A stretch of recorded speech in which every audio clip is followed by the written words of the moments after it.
right to jail right away. No trial, no nothing.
They don't hide it, they just move it. Shift the language, repackage, prove it. You were never meant to trace the line,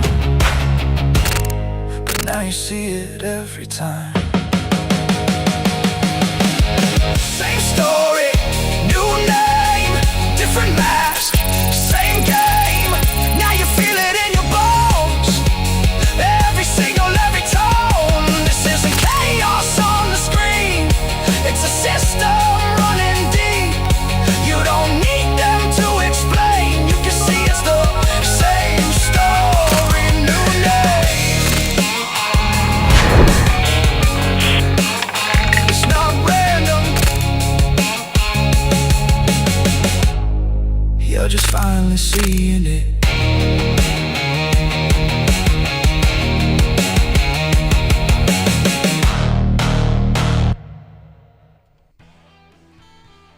Hey guys, what is going on, man? I would like to say this is the maiden voyage, because I did one show over here at the Prometheus Report, but that was just kind of me getting my sea legs. I actually teamed up with a gentleman, and he's willing to go on this journey with me each week as we dive through the headlines and what lies underneath the headlines. So I would like to say that this is the maiden voyage of what will be the Prometheus Report, and I'm excited to dive down some rabbit holes with this guy. We've done one show together and we hit it off and started connecting, and we were like, hey man, let's do this thing. So yeah, this is the maiden voyage, man. So I'd like to welcome my co-host Andrew from 6G Podcast. What is happening, my brother? Great to see you again. Thanks for having me. I'm super excited, ecstatic to be on this journey with you. Prometheus Report, it's such a cool name. I love it. The Prometheus aesthetic you have is it's perfect. Thank you, man. I appreciate it. Well, let's cut this music here, and like I said, this is the maiden voyage. yeah, we come up with a little system that we think's going to work, and you guys get to join us on it as we pick some headlines. And what we're going to do is we're going to see how it goes with the audience and see if this time works better. We might try some afternoon shows. We're just going to plug and play and see what happens, ain't we, bro? Yeah, that'll work good. Well, our stick, I guess what we are going to start off doing is, you talked about just picking, a handful of subjects, because as we know, the news cycle is insane right now. All kinds of stuff going on. So we just kind of said, well, let's just each of us pick a handful of items and we'll share them with each other, and we'll go through and just talk about them, see what's in the headlines, because we can't cover it all, but we can cover the high notes.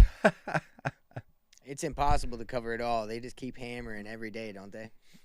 Oh, every day. And me, that's what I was telling you, is I used to be really into the news. I used to, every morning I got up, I was turning it on, Fox News, watching everything, and I knew everything. But then the last election, around the COVID debacle, man, I was like, man, nope, I know how this show is going to end. I don't need a play-by-play, and turned it off. So I'm trying to tune back in. Good for you, though. That's a good time to get out of it, because it ramped up so hard. It's just been, I cover it all the time, psychological warfare every day. Propaganda is legal, and they're definitely utilizing that legality. And yeah, I'm really glad to be a part of this one, because it takes up a lot of my show, these current events, because it's hard not to, approach them. And yeah, I can really lay into the information on my show a little bit more. So I'm super excited to still stay in touch with this and talk about this. And yeah, it's going to be great. Oh, yeah. And some of the things, you had shared, and we'll be doing some screen shares and playing some videos, doing some reactions and that sort of thing. Like I said, this is the maiden voyage. We will see how this works out, and I'm sure we'll change some things as it goes along. But what did you think about that intro, man? That's your first time hearing that. I wanted to get your reaction. I worked on that for like 48 hours straight. Did you really? It's perfect. I love that the black, that right at the end, landing on the 13 black. I was like, oh, that's awesome. But yeah, the whole thing was great. Did you use a different song from I've only heard your intro song like one time. Did you use a play on that song, or is it a completely different one? No, it's a completely different one, but I got a buddy, man, shout out to Bennett from Broadcasting Seeds. He's like the Suno music master, and he had made that one intro for my Prometheus lens, and I absolutely loved it. And then when I had this idea, I approached him, and I'm like, hey, man, could you try that again and see if you can bang out one for my other show? And first try, he nailed it. So then I was like, all right, I'll get to making a video. No, yeah, the video is perfect. I love the Tower of Babel getting crashed. Yeah, it was good. I love it. Nice. Well, man, I guess where do you want to get started off? I know me and you had shared some notes about some things. You just want to go down through here chronologically? Probably the more fun one, of course, is Kim Kardashian's cocaine bust. What's up with that? Oh, I'm telling you, man. I'll go ahead and do this screen share. Okay, here we go. So, yeah. And actually, I made several images, which I was kind of late getting the ball rolling this morning. I was going to program to where I could just click a button and they come up, because I actually made some images for some of these. Oh, yeah. So here we go. ChatGPT was on it. Yeah, killed it. Yeah, Kanye literally posts on a story. Allegedly, he deleted it after. How do you think she made her money?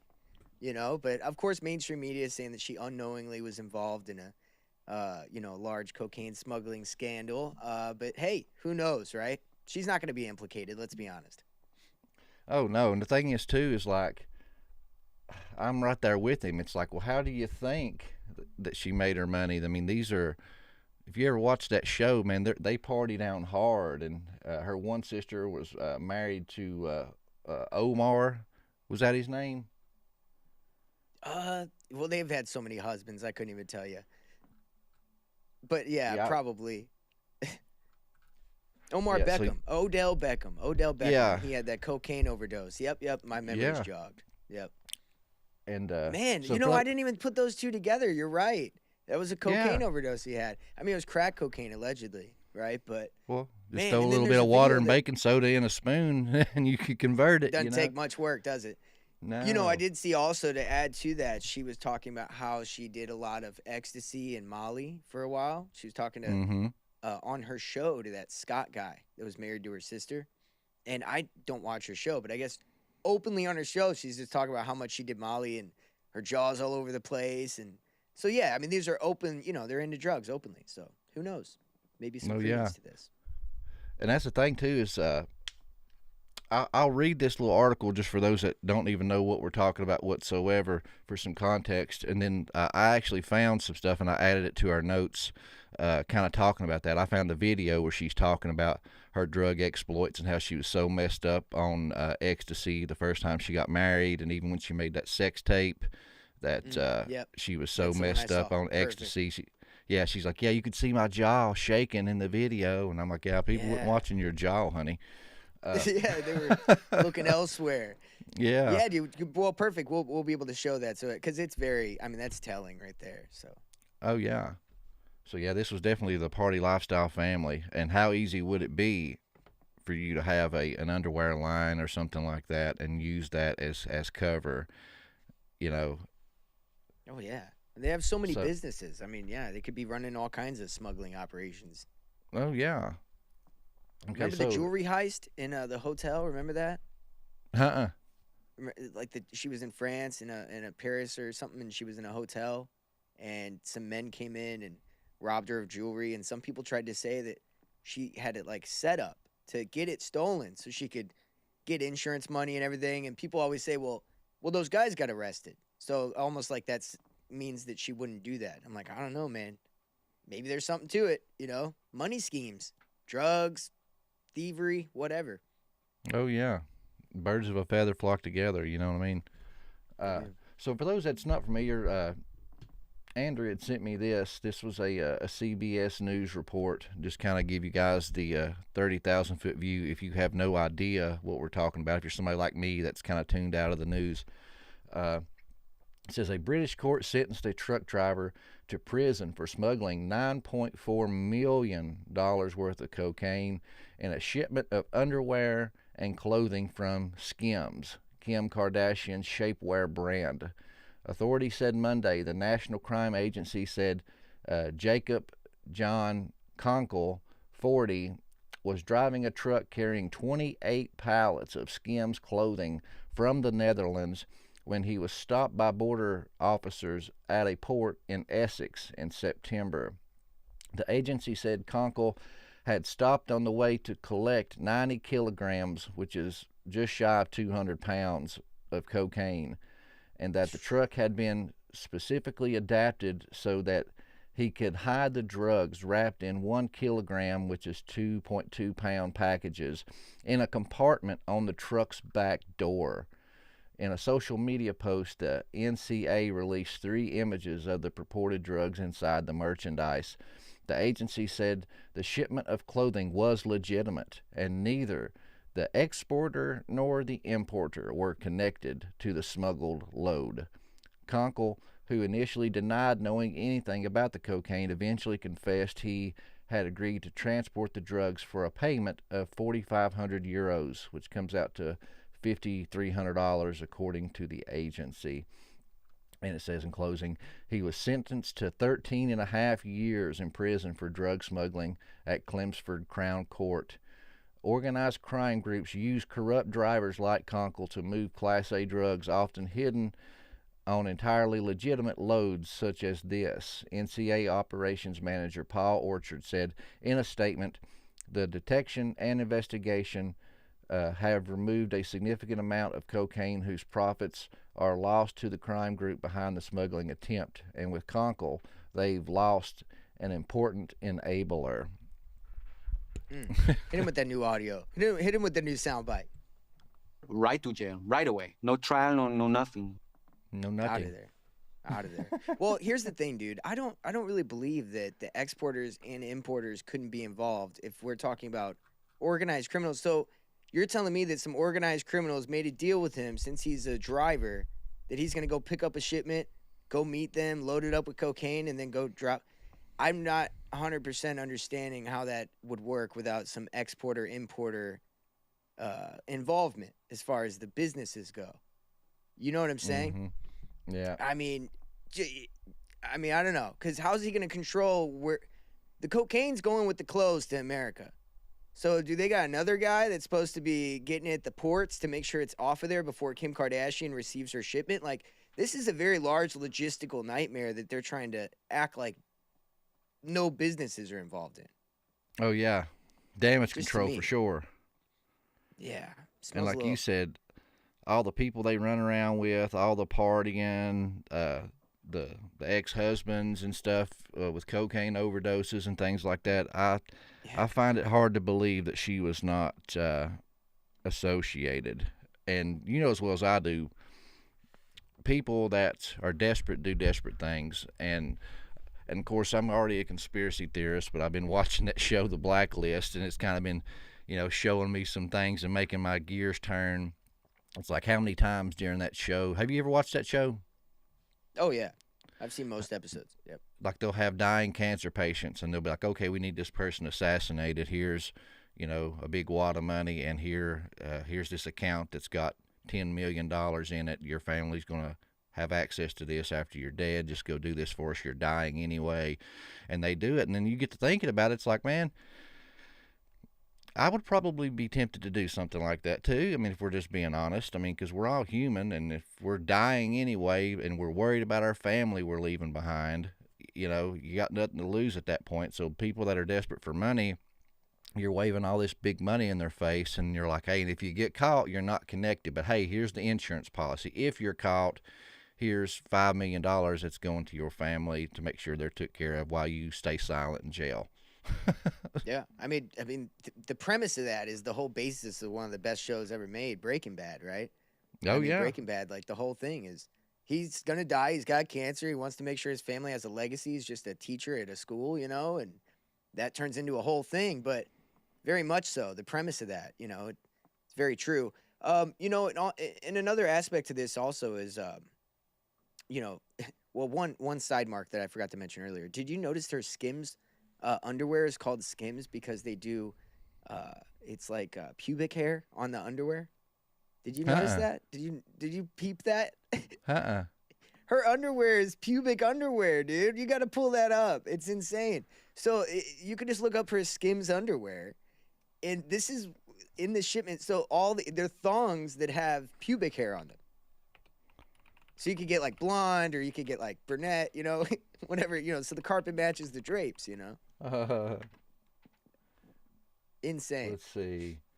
I forgot about that. I just want to mention that while we're. No, insane. Like I said, I've not been shopping for no ladies' underwear in a while, so. Yeah, I don't know why you would, Here's her website. I think we came a long way, but we came a long way with the trimming era. I don't think we need to. So maybe we need to look up the pubic line or something, but there's a pubic, like the ones that she was showing. I wonder, like it was an Instagram post that I have. Maybe I could look it up real quick and send it to you. Let's see, I put in, misspelled it. Yeah, it's like YM, SKYM or something. But yeah. Oh my gosh. It's like, yeah, you get it? Okay, there we go. Yeah. Oh, we got a video. Oh, okay. After this ad, of course. Let them get their money's worth, Mazda. Get hit with the copyright off that. Oh, shit. I forgot about that. Yeah.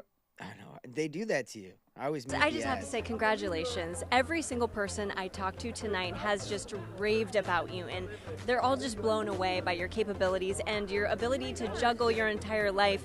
What does that mean to you, knowing how highly they speak of you? Oh my gosh, that is so nice. I love these women. We learned a lot together. I learned a lot from them, showing up and coming on set every single day. Well, never mind. That was false advertisement, as usual, folks. Yeah. Seeing what they do. They are the best at what they do. That was the best lesson I could have learned. I just said I have all I have that's to just do about is her make being sure I'm prepared, make sure do a TV show or something. I guess so. But yeah, here's the pubic hair underwear. Yeah. Come on, man. Yeah, she's got like all different colors. Oh, man, Where was these during COVID? That would have been Put my them on mask. their face or what? Yeah. That'd be hilarious. Oh man. Oh, That's man. awesome. Which I had searched that up, and then I thought I put it in the notes, but I can't find it now. But What's that? The YouTube? the thing about Kim Kardashian and the drugs. Yeah. I could hear. I could.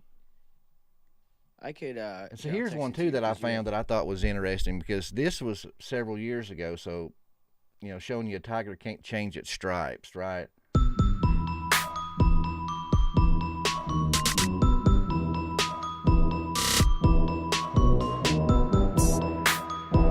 What is Cocaine that? laid out on the table behind her in that picture.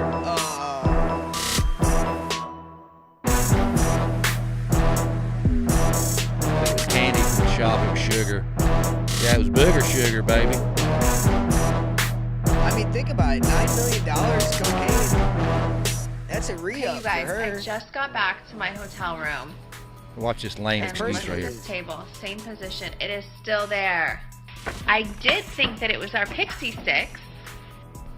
But after all that, this table in the background is a marble table, you guys. Like, come on. So come on. No. I don't play like that. Like, I don't play like No. that. I mean, $9 million. Like I said, $9 million of cocaine's a re-up for her. Oh, That's yeah. just her getting some for the next couple months. For her and her friends. Oh yeah, and like we said, the whole Lamar thing too. So do with that what you will, friends. But it was definitely an honorable mention on our list. I think so. I think it was. I mean, it fits the bill. Drug smuggling, human trafficking, and I'm missing the other one. There's like three main things that they always smuggle and traffic in the black markets, and yeah, man, it's a known. I forgot what the other one was, because she's definitely got that going on too. But either way, Chud the Builder, man, that's another wild one, dude. Oh, hold I up. guess yeah. No, hey, never mind. I found it. After I searched it up manually. You got that video? Then I found it in the notes. But yeah, now we're at Chud the Builder. And once again, I was messing around with ChatGPT, and it nailed it. But of course, I tried to put in racist, and it flagged it. It was like, no, it breaks our policy guidelines and all this kind of stuff. And I'm like, okay, controversial influencer. There you go. Way to work the AI, dude. You got to play with it sometimes. Oh yeah. I So remember I who was is trying to get this dude? I information. had no idea who the dude was whatsoever till you sent me these links, and I started kind of looking into him a little bit. So this is like a whole movement that's kind of stemming up from the Groypers of like the Nick Fuentes kind of sphere. Are you familiar with like Fuentes? Mhm. These kind of where they're kind of trying to normalize this idea of, well, they have a lot of good points. I'll start with that. I will say that they have a lot of good points. The white man has been put down by the left for a long time. I think that they did that on purpose so that way they could give justifiable reason to radicalize right-wing white men. And now we're seeing the fruition of that coming out today. With people like Fuentes, they're galvanizing people like Chud the Builder to go out there and antagonize people. And here's the thing. There's a way to go about trying to say, look, there's free speech, there's antagonistic speech, hate speech is wrong. It shouldn't even be a thing. Like, we shouldn't even illegalize that. And I agree with all that. But he's taking it to the next level, which discredits that whole idea. So if you're trying to say, look, we should have free speech, we should be able to say what we want, even if it hurts you, it doesn't matter. It's part of the First Amendment. He's pretty much discrediting that by going out there and taking it to the extreme on purpose in order to essentially prove the people right that are saying that we don't deserve to have free speech. And so I think that this guy's being weaponized, in other words, weaponized to take free speech away, even though he's trying to be a knight for free speech. if that makes sense. Yeah, and the thing is too is, I'll do the split screen, but people just gonna be looking at the side of my face a little bit. I was searching up. It's like when I try to search him up because I wanted to find like some videos of what he does to kind of show people, just in case they are ignorant. But it's his recent news that's the only thing you can find when you search his name. Oh, up. really? But Do you I have found X? this. I I mean, have X, basically, yeah. he basically goes up to people and says, hey, do you believe in free speech? They say yes. He says, oh, then I could say the N-word with a hard R, and he'll say it. He'll say, I can Right say to jail, right away. No trial, no Yeah. And then they go, no, you can't say that. And he's like, but what? You said free speech. And then if they take it to the next level and get mad, he's like, whoa, back up, I'll mace you. And if they take it, he'd say, oh, I'll shoot you. So it's kind of this thing where now he's kind of built this reputation where he's got people that are going after him going, hey, F you, you're going around antagonizing people. I'm going to do something about it. So he's kind of like, now they're trying to build this justification of, well, they shouldn't be going and antagonizing him in the street because, he's only practicing free speech. So it's just kind of building up this divisive. It's honestly a perfect thing you would do if you were in a race war, right? You would prove the black people right that all white people are racist, and you would prove the white people right that all these black people are violent because you say words to them, right? Which is, none of this would happen if you guys just learned how to talk to each other and you weren't being antagonistic and you were trying to show them how words can be used against us in a way that you're not using it against them, right? So it's pretty crazy. Yeah, Pretty crazy. and my boy Wade in the chat, he said he had a typo too. Don't you just love that autocorrect, Wade? It got me a minute ago too, but it said Chud the Builder is a plant and psyop. He has pictures from a few years ago dressed like a trans fairy. I've seen that, and just what little bit of research I've done on him too. Now he's a white supremacist, racist, and that's the thing. Is like, I've seen some people do this, and one is shoot, boys from Nephilim Death Squad's gonna kill me because I forgot his name. The comedian that got canceled for talking about Jewish people, Owen Benjamin. Owen Benjamin. Yeah, Owen. He really throws in on the throttle on the Jewish people, and different things like that. And that's what he said too. It was all about being able to have free speech and say what I want. It's just words, and I'm a comedian. I should be able to go after anybody openly. There should be nobody off limits, and that sort of thing. And I can maybe kind of see that if you're going to, shows, you're paying money to hear a comedian. He should have artistic range to do what he wants, whether you agree with it or not. If you don't agree with it, then just leave. But this kind of stuff, man, I don't know. Now that I'm actually behind the veil a little bit and I get to see a point of view that a lot of people don't get to see, they just see people like us talking on the internet, and they're like, oh, yous are grifters. You just sit back and make money off poor dumb people by talking, and you're just, spreading fear and hate mongering and all this kind of stuff to make money. And some do. I mean, the thing is too is Absolutely. You do this for a living. The more people that view and listen to your stuff, the more money you make, and we're all trying to provide for our families and pay our bills just like any other 9-to-5 Joe. But you get tempted. The temptation is very strong, and you tell me, Chad, if I've strayed off the way, but I try to not sensationalize things, and and the end is nigh, and do all this fear-mongering different stuff and lie for clicks and things like that for monetary gain. But it's clearly going on, and I think that's what this guy's doing. I think that he just seen a way to spark hatred and different controversy. And people love drama. They might not want it in their home, but they love watching it. So it's like, oh yeah, let's watch this idiot piss people off and be a dumb racist and start fights. And it's been profitable for him, so he's leaning into it, And it gets other people to want to do it because it's that crazy viral content, right? It's the stuff, if you want to go viral, this is what you do now. You go be even crazier. The 6ix9ine era of go the be as wild as Jackass you era. can be. Yep. So you can be Turned up. viral. Yeah, so Jackass led to 6ix9ine, which led to this, right? That's kind of where we're leading, And, in my opinion, and I can't 100% back this up with 100% truth, but I think that there's a lot of elitist, billionaires, Zionists, whatever you want to call them, they all run in the same circles, that are funding both sides of these things so they could create divisiveness with race wars or gender equality or whatever the social issue is today, right? And they've been doing this for years where, the SPLC, funding right-wing radicalism, but it's really, left-wingers were funding the right-wing radicalism. This is proof of what I'm saying. Now, Fuentes was involved in that, so that's interesting, with the whole January Fuentes 6th, is gay. Right. There's no way around it. He's LARPing as a right-wing MAGA first guy, but he's really a Democrat liberal at heart, and he's a honeypot to get people to be anti-Semitic and be radicalized anti-Semites online to justify hate speech laws, to justify exactly what they want, right? They're manifesting their truth. They're making it true by, if that makes sense, like they're saying it and doing so many things to make themselves right. Anti-Semitism, as they expose the Zionist Congress or Hollywood or whatever, name it, right?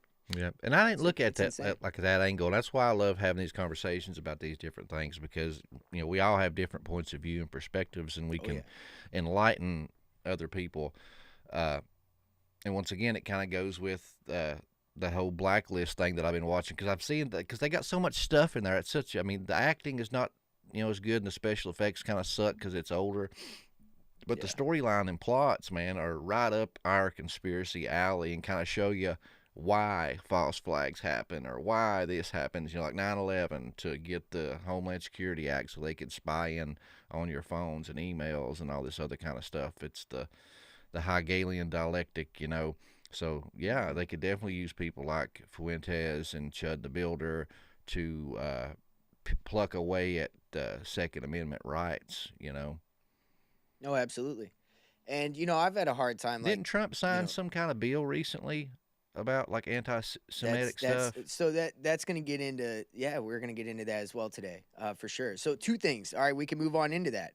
So you have on the San Diego shooters recently, they wrote on their gun, race war, right? So we'll get into that because that's kind of what we're talking about, this divisiveness, this building up of anti-Semitism rhetoric or race war rhetoric. Yeah. And so before you go there, hang on just a second. I don't mean to stop you in the middle while you're cooking, but I did want to show just a clip of this guy for people that are like, who the hell is this dude and what does he do? I actually found one, and I actually seen a little bit of this clip earlier today. Yeah, he's a wild boy. He chimping out. Is that you, Cameron? What up, nigga? How you been, nigga? They chimping out again. He mad he went viral as fuck. You saw that? See, viral. Called his bluff. You know what I'm talking about? The real YNs recognize real. Real niggas recognize real, but you fake. Nick. Oh, I'm not? Do you know what America is? Free speech. Look at this nigga chimping out. I don't know what you doing. We're recording together. You still ain't doing shit. And you still ain't doing nothing. Crazy. And that's a mild version of what he goes around doing. And so the day that before we move off it, you're right, there's a few more details. The day that this allegedly happened, apparently, this is the story, the guy who he got arrested because he attacked, right, found him outside of a courthouse. And he went up to him and apparently attacked Chud the Builder. But there's some video evidence that possibly Chud the Builder had his gun out before he was attacked, which means that he, there was not, you can't really hold the self-defense thing, because if you pull your gun out and somebody attacks you, that's kind of self-defense on their end, right? So a lot of weird discrepancies. He ends up shooting himself in the arm. He shoots I think he shot the other guy too and got attempted murder. And, which I think some people online was calling him Cheddar Bob. Right now, I believe. They were calling him Cheddar Bob because he shot himself from 8 Mile. Yes. Yeah, this is it. I thought of Rolling that too. Stone, who is Chud the Builder, an N-word using content creator accused of shooting a black man. And that's what's crazy is, like, this is not too far from me. I live in East Tennessee, and this is in Clarksville. I mean, that's kind of like Middle Tennessee.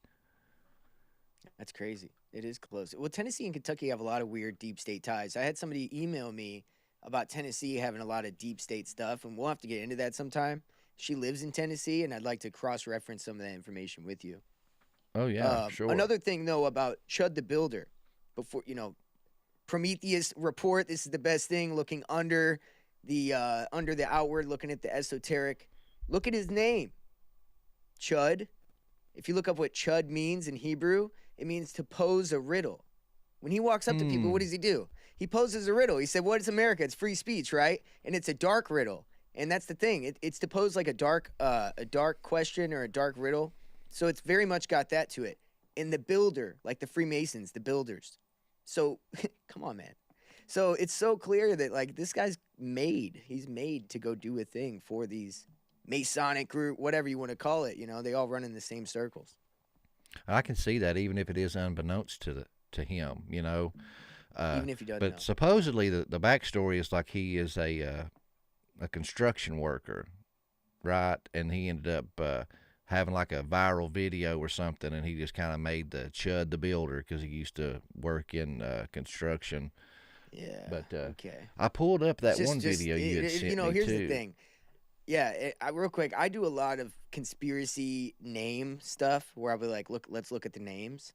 It happens way too often. I don't believe these people's stories when they say, whatever justification you have, dude, it always matches perfectly. So I just can't believe it at this point. It's just, that means that, like, there's some crazy miracle coincidence force working through these things, or you guys are just working through your esoteric name symbology shit. Which one's more likely? Yeah, I can definitely see that too. And that's even an ancient theme too. I've talked about it before on my program that a lot of people fail to realize that even the Bible, when you are reading those stories, especially in the Old Testament, and especially the parables, but the names we get are not really their names, because when you get into the etymology of their names, it 98% of the time has something to do with the story, and it also identifies that character's role in the story. Not saying that it's not real, but the names are not real.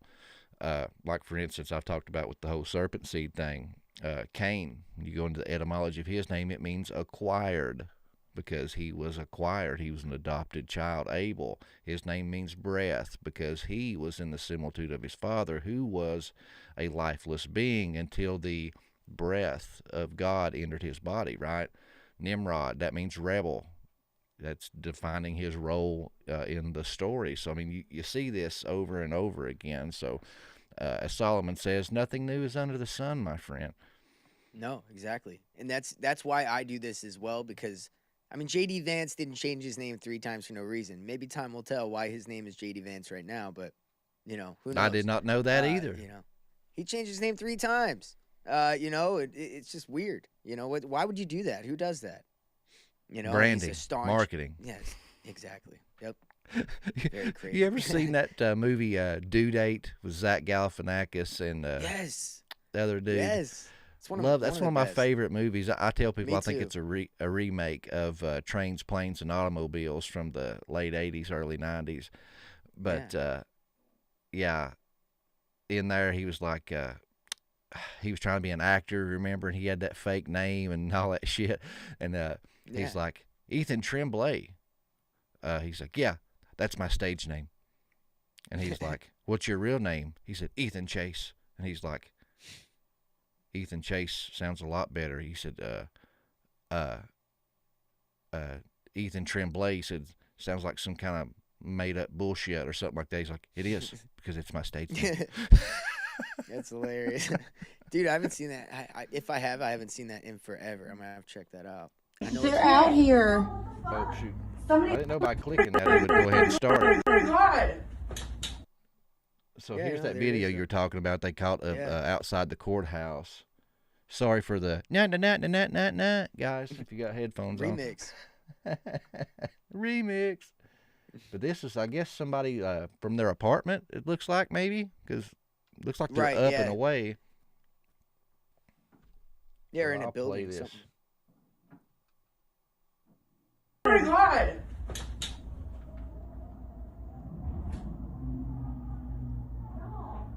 Holy shit. They're out here. Somebody got shot. Yeah, he had already shot by the time she started videotaping.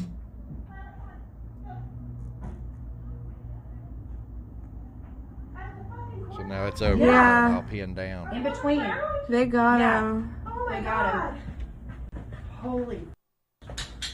Is someone down? I just see the one guy. Oh my god.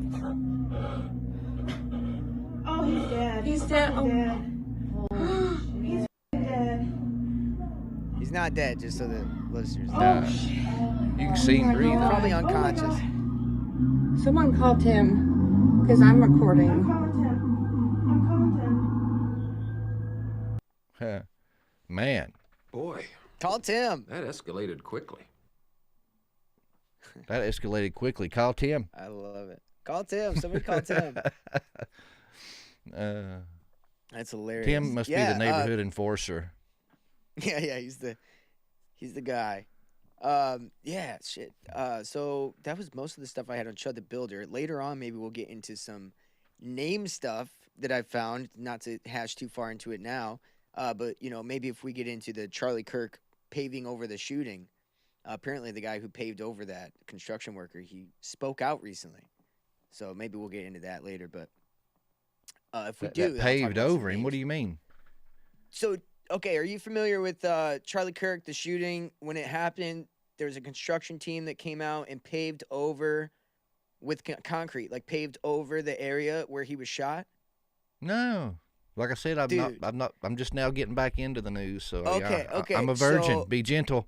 No, it's just insane because, I mean, everybody instantly was like, who does that? But it matches perfectly like the Butler shooting. The assassination attempt on Trump in Pennsylvania, the Butler, Pennsylvania shooting. Uh-huh. They did the same thing. They cleaned it and did a reconstruction paving like over the next week. When JFK was killed, they razed or destroyed the Masonic Hall that he was killed in front of, which happened to be like the first Masonic Hall ever built in Dallas. So it just matches this weird trend that they do. When there's a major assassination attempt and or false flag, I would say, they tend to like redo all the construction, pavement, everything, just redo it all. So that way nobody can find any evidence. That's how I look at that. So very weird. Well, the guy spoke, apparently, we haven't verified if this is legit. It just came out, but this guy spoke out, who's a construction worker, and spoke out about paving over that place and how the feds said, we need you, this weekend, we need it done by Monday. So very odd. Hee-haw, hee-haw. Just a friendly reminder, guys. Don't be a jackass. Hit that like button. Hit it. Smash. Smash that thing, son. Oh, Neff, he said, gonna pop that cherry, Doc. Be gentle. That's what we do. Yeah, no, that's a crazy aspect to a lot of these killings, though.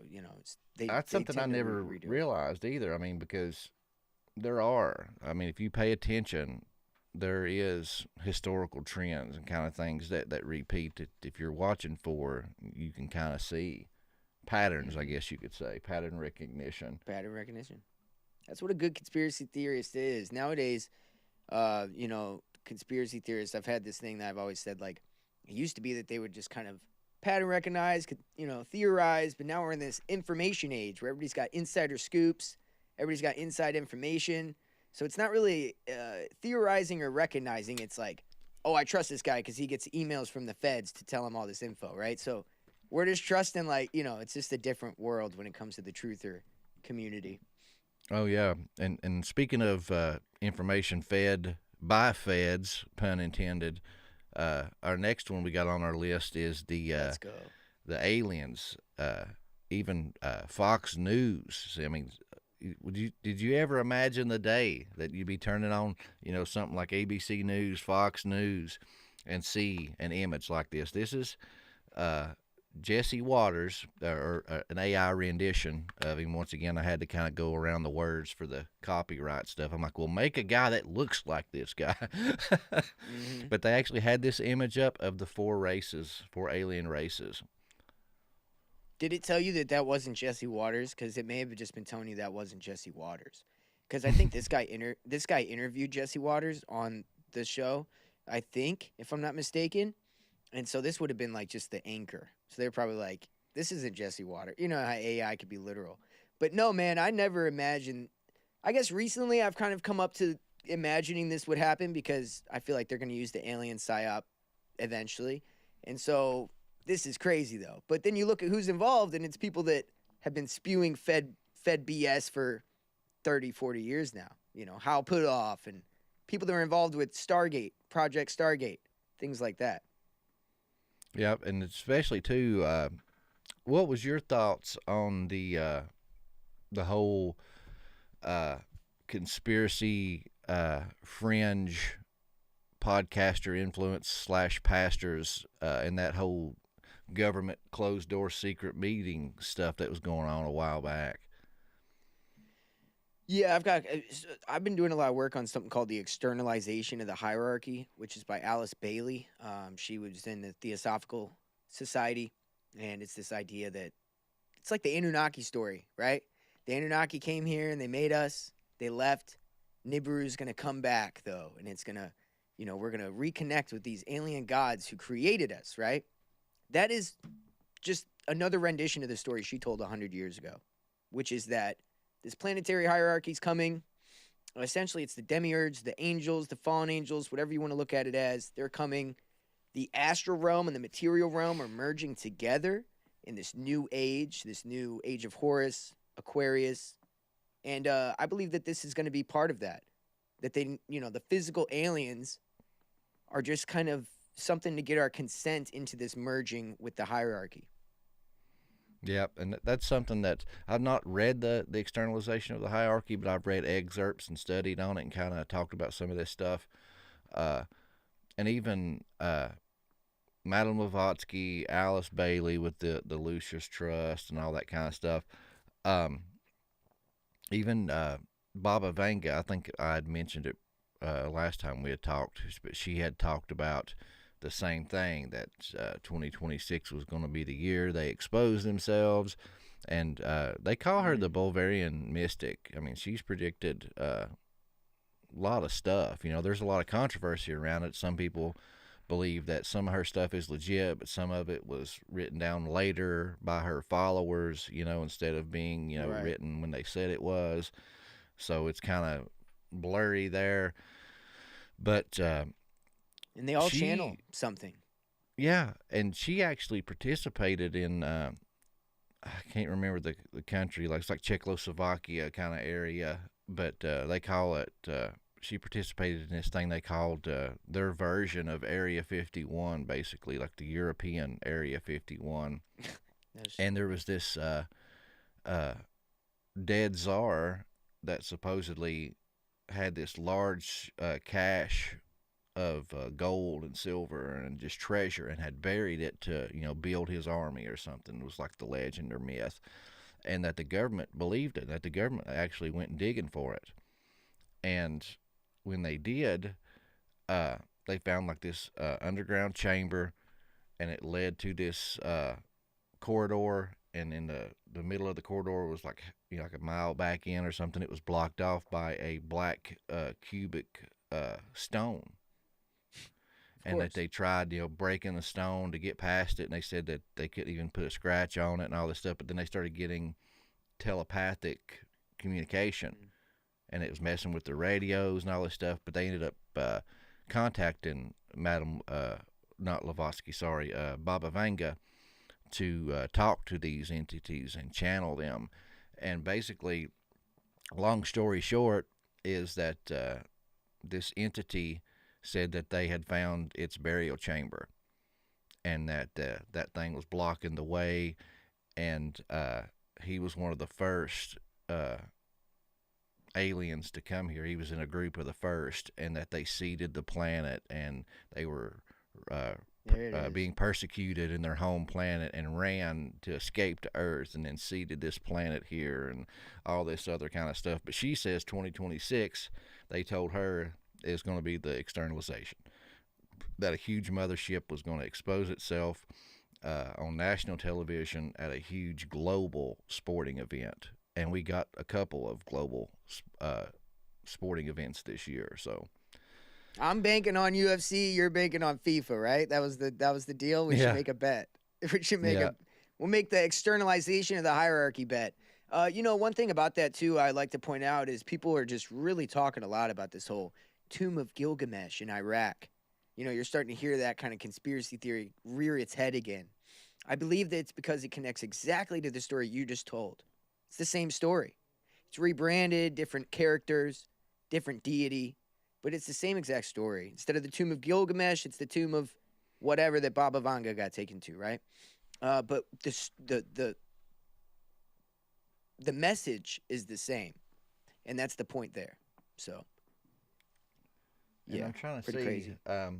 Yeah, you had sent me a video or something. Let me click this, see what this is.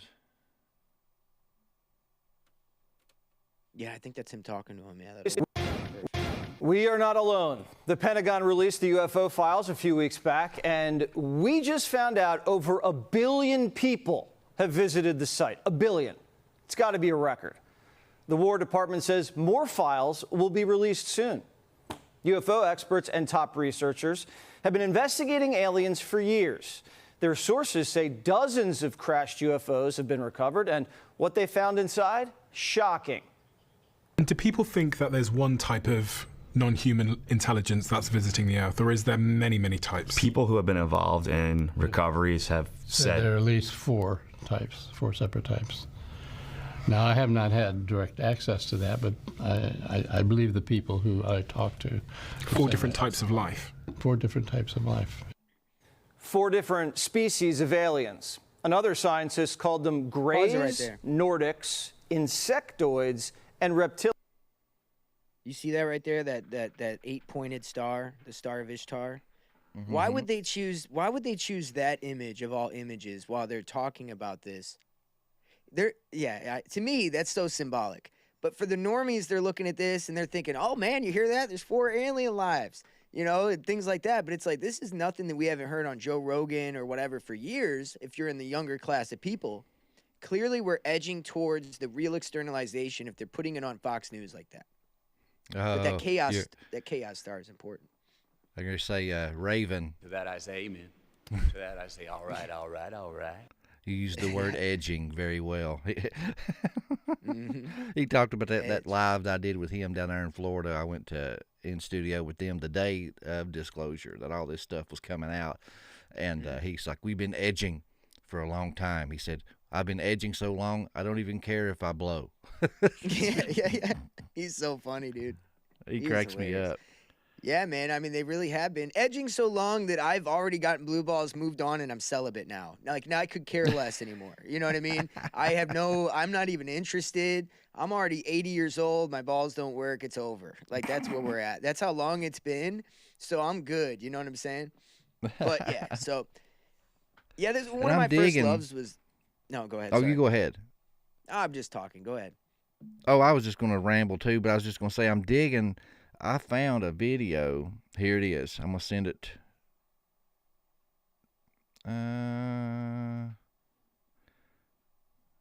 Send it to my computer here. I love having all Apple stuff, man, because I can airdrop and copy, and when I copy something, it copies it for my computer too. It makes this a lot more smooth. That's for sure. Because I could just send something to you. Today, I want to talk about the 8. Now check this out. I found this video, and this dude I think he's all over it. We might get hit for copyright, but I don't care. This is cool, and I want the listeners and viewers to see this.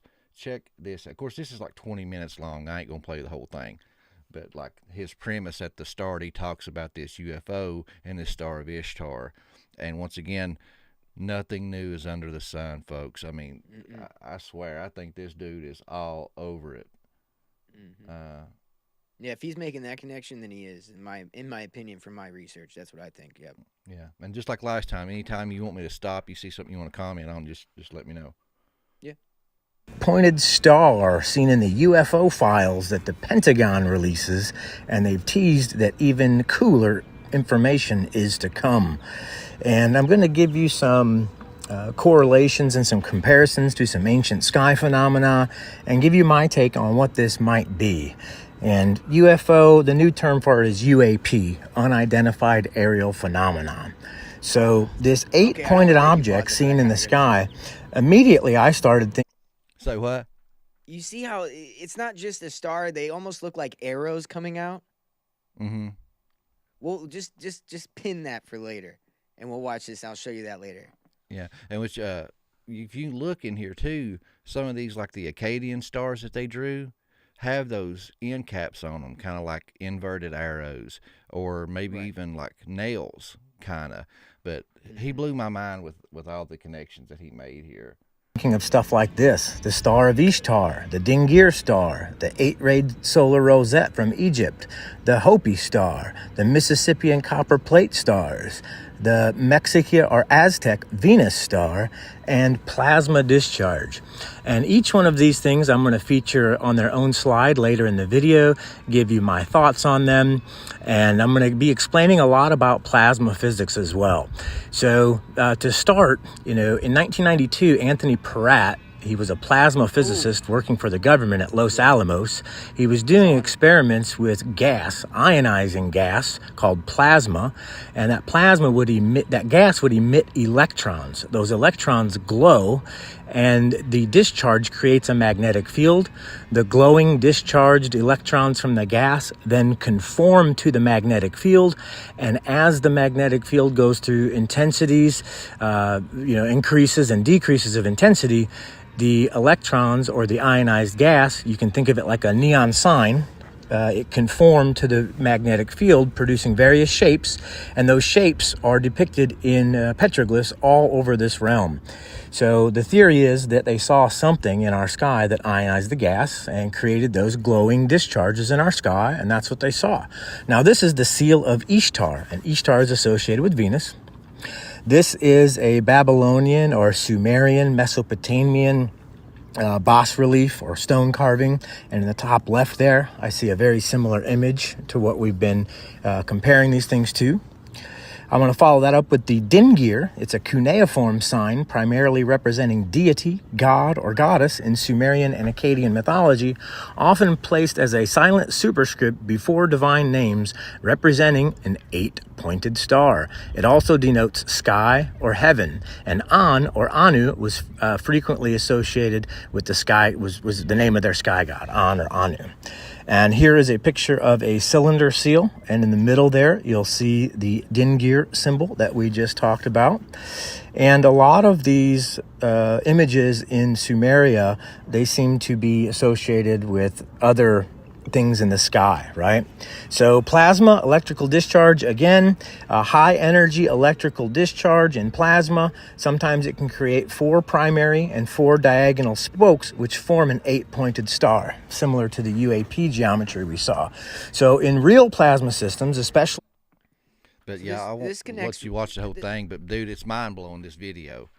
Oh yeah, he's on it, man. I mean, this connects right into all the stuff I've been kind of researching on with the externalization of the hierarchy, this whole idea that the veil is made of plasma. When I said that the astral and the material realm are merging together, she's actually talking about that plasma realm, right? It's actually externalizing itself, right? This plasma energy is more easy to manipulate. I think that these scientists and black budget operations, they've already figured this out. They know how to make this stuff pop up in the sky if they want to and make it look like some UFO just appeared or some white deity that's really an orb. It's just like I mentioned, I believe on here, possibly with you, but the Mayans before, they knew whenever the sun was going to go away from an eclipse, and so they would manipulate people into sacrificing for those reasons. I think nowadays, they understand science that we don't, and they're using it to manipulate us with this alien agenda. It's very interesting. Yeah, and what was cool is when I found that, I meant to send that to my boy Brad. I'll tell myself I will, but I mean to. Brad Lale from the Awaken podcast. I had him on the show, and we did a 2-part little series on this phenomena, plasma. One of it was public, and the other one was about a 2-hour conversation. I give like a half hour of it to the public, and the rest I put behind the paywall for my paying members. But he talked about the same thing, and he picked out all kinds of famous supernatural encounters, whether it's Bigfoot, Mothman, UFOs, whatever. And he pulled up a map showing deposits of magnetite and ley lines. And he took those two maps and overlaid them on the pin location of all these different famous events. And all of them, dude, are huge hot spots for magnetite and these ley lines. And he said that he thinks that plasma acts as like a portal, that this magnetite and these ley lines, it lets off this energy, and it works as basically like a portal for these things from these other dimensions to come through, and that's how they use it. And when I found this, I'm like, it ties right into what Brad was saying. And in this video, he talks about how plasma is like a liquid. He said it flows like a liquid, and he showed all these experiments that when they released the plasma, how it would roll and come out in straight lines, and they started showing all these pictures of orbs and different things in the sky, and it matches perfectly, man. Yeah, it's the water between the waters, right? The whole the idea that like space is water, and it's like gets into all that. Yeah, that's exactly what I think's going on, and I think they understand this. And by the way, wouldn't it be crazy if they turned the whole Earth into one big ley line with this electronic grid? I don't know. Is that what they're doing? Is that how that works? Isn't that what Tesla wanted to do? He wanted to create free energy by creating essentially this field of energy around the whole Earth. I mean, that's kind of the same thing, isn't it? Oh yeah, I agree. And in an odd way, it is. Yeah, and Brad was even saying that he thinks that a lot of this disclosure stuff is smokescreen. He said, my opinion, he said, if my theory holds correct, he said, in the plasma and all this kind of stuff, he says, the people we need to be talking to for information and disclosure, he said, is the Department of Energy. Definitely. 100%.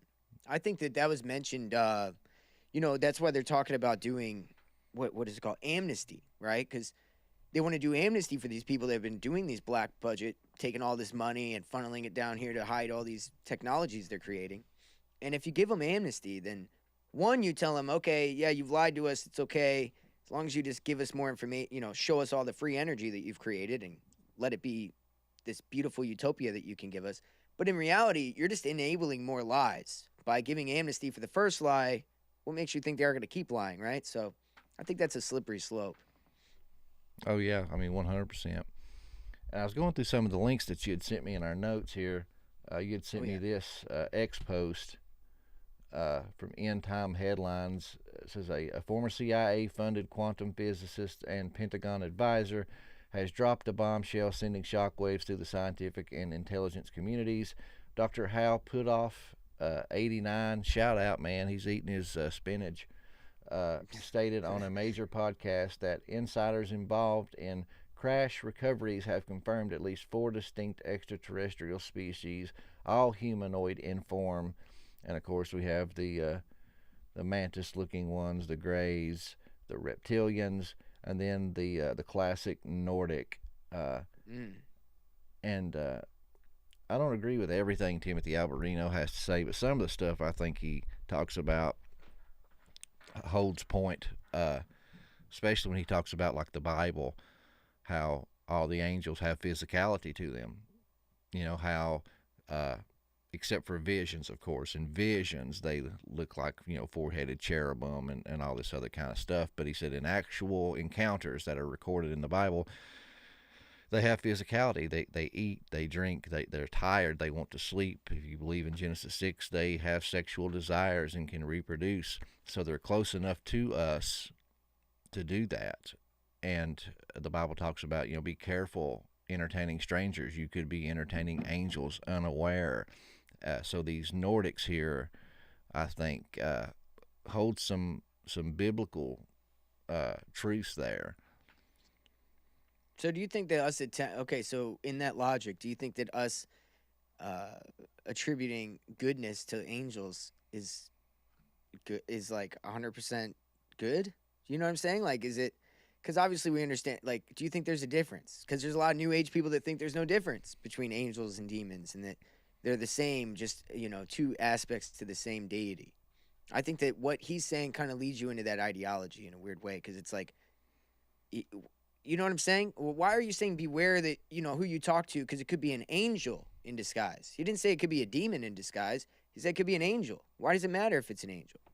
I don't know. I just kind of, wouldn't that mean that not all angels are good, which would then lead me to think that some are fallen. Right. And so I just wonder if good angels even interact with people that much, like the way that these deities do, right? Like you're not channeling Michael, unless you're Catholic, I guess, and believe that. But I mean, I don't think the Catholics, you know what I'm saying? So I don't know. It's a weird thing, man. I think that anytime people get too supernatural, whenever it comes to Christianity, I get a little weird, because it's like, I don't know. It's some of that extra spiritual stuff can give that elitism kind of like, oh, but I hear from God. He comes to me and gives me visions, and things like that, where it's like, I don't know. I think all that's kind of leads to a slippery slope. Oh, I mean, it can for sure. And, it even says that the devil himself disguises himself as an angel of light. I think the difference is like all those biblical accounts, for instance, like the big one is Abraham and Lot. Abraham's just sitting, chilling at his house, and they come to him and sit down and eat, and walk down to Sodom to rescue Lot and eat. And then they're tired. They asked to sleep, and they were going to sleep outside. And he's like, no, you're going to sleep in here. In both of those instances, those people were just kind of going about their day, and the angels revealed themselves to them versus trying to do some esoteric, summoning of these spirits. You don't go looking for them. They come looking for you, Exactly. And then another thing, too, that's common is that you see that these people are so in awe that they try to bow down and worship these things. And the ones from God, the good ones, say, no, get up. No, you're going to get me struck down here. Get up. Right. You don't worship me. Yeah. Yeah, glory be to God. Yeah, for sure. Well, speaking of people taking it, upon themselves to try to access this realm, Hal Puthoff, the guy that we just showed, the 89-year-old that's talking about this, he co-founded and directed the Stanford Research Institute Psychic Espionage Research. In other words, Project Stargate. So Project Stargate is the remote viewing, psychotronic warfare, right, that we kind of have read about through the CIA documents in the conspiracy world. If you've listened to my show, anybody that has, I did a series called Silent Weapons, and it was all about MK Ultra. But I take a little bit of a different approach to the UFO phenomenon. I believe that 99% of this UFO phenomenon is like accessing this acausal realm or this astral realm through mind control studies, through trauma, mainly trauma, which can cause obviously negative channeling with negative entities that feed off of negative traumatic energies. And so this is mainly what they did. And I think a lot of these abduction stories and everything were people that were brought into like these MK Ultra labs without knowing it and having these experiments ran on them. I think more of it had to do with our government trying to figure out how they can merge us with this hive mind eventually, because they're trying to bring this astral realm into the digital world. So they have to figure out, how can we get these people to channel it? How can we get these people to merge with the tech? So I think MK Ultra was a lot of this preparing for the externalization, the synchronization. I mean, yeah. I mean, I agree with you 100%. I don't trust Hal Puthoff. Oh, in short, yeah. In short, I don't trust these guys. You know what I mean? Mm-hmm. Jacob Nordengard, I've had him on the show a couple times, and he's a real smart guy, and he talks a lot about these elites and this whole hive mind. And one of the books that I had gotten from him was called The Temple of Solomon, and he was saying that to the elites, this Temple of Solomon is not a brick building that we would think of, or the third temple. He said it's a temple in the sky, and it's going back to Babel, this one hive mind kind of a return to the golden age when God's walked amongst men. Absolutely. I've called it the digital third temple. You know, in all the Freemasonic traditions, they have the exoteric that they show to the public, and they have the esoteric that they kind of the hidden twin, right? So you have the exoteric, and then you have the esoteric, which is kind of the twin of the esoteric or the exoteric, right? And that's kind of how I liken it. So we're looking for this physical third temple to come into the Middle East, and as we're looking over there, the real third temple, this esoteric third temple, is being built, this digital one. And the more I've been researching, to your point, they do want to bring the Golden Age Atlantis back. They believe that we have latent abilities where we could do telepathic communication, hence Stargate, right? Astral projection, that we could do these things. And they're trying to tap back into those latent abilities, hence MK Ultra that I just explained, so that way they could bring this collective unconscious, is what they call it, Christ consciousness, into AI, into this hive mind. So he's exactly right. I mean, that's exactly what they're doing. And if you read their books, that's what they're saying that they're doing. As soon as we can get ego death to happen, that's why they push psychedelics. As soon as they can get you to deprogram yourself of identities, that's why we have the identity crisis with transgender, etc. The sooner we can push all that to happen, the sooner we can merge you with the hive mind. So, very crazy. Oh, yeah. And a lot of the research that I'm doing for my new book that I'm working on, The Dragon Court, you know, Serpent Seed, Nicholas DeVere, his book, The Dragon Legacy, you kind of get a look behind the veil. And they basically believe, you know, that they are of the serpent. They are the ones with the divine right to rule.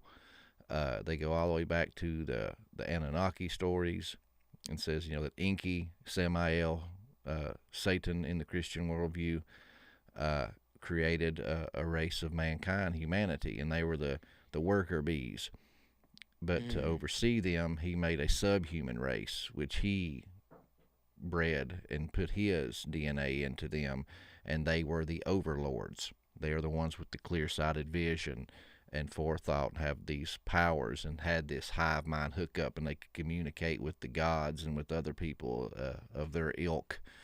And he talks about how that's why they interbreeded. But throughout the years, but diluting down the bloodline, that bloodline has gotten really weak, so therefore they've lost a lot of their abilities. Yep. And so I think through this digital world, like you're talking about, is their way of trying to hack the system and get back those abilities and powers that they once had. Oh, that's exactly it. I mean, Epstein is where it all culminates, right? You have the DNA. He's funding the DNA research. He's funding quantum research. He's funding AI. He's funding the genetics research. I think gets into a lot of what you just said. We need to isolate our DNA, that Nephilim DNA, some may call it, right?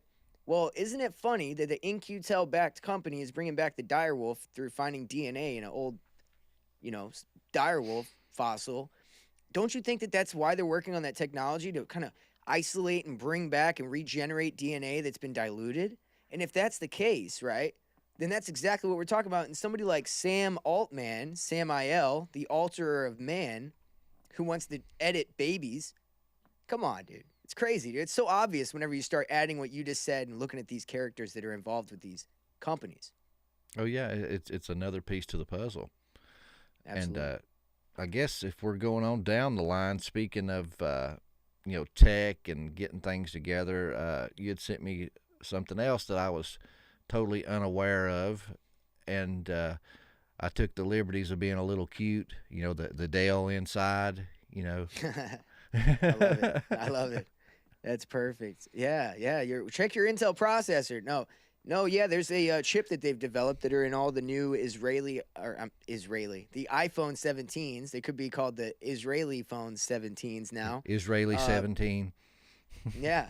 And, you know, people, of course, the golden pager technology, Charlie Kirk's microphone, question mark. I mean, are they putting something that possibly could be used to commit assassinations or hits on people? Who knows, right? That's the speculation behind this. Yeah. So with this, I'm trying to see, I brought up that image. Yeah, okay, yeah, you sent me some links.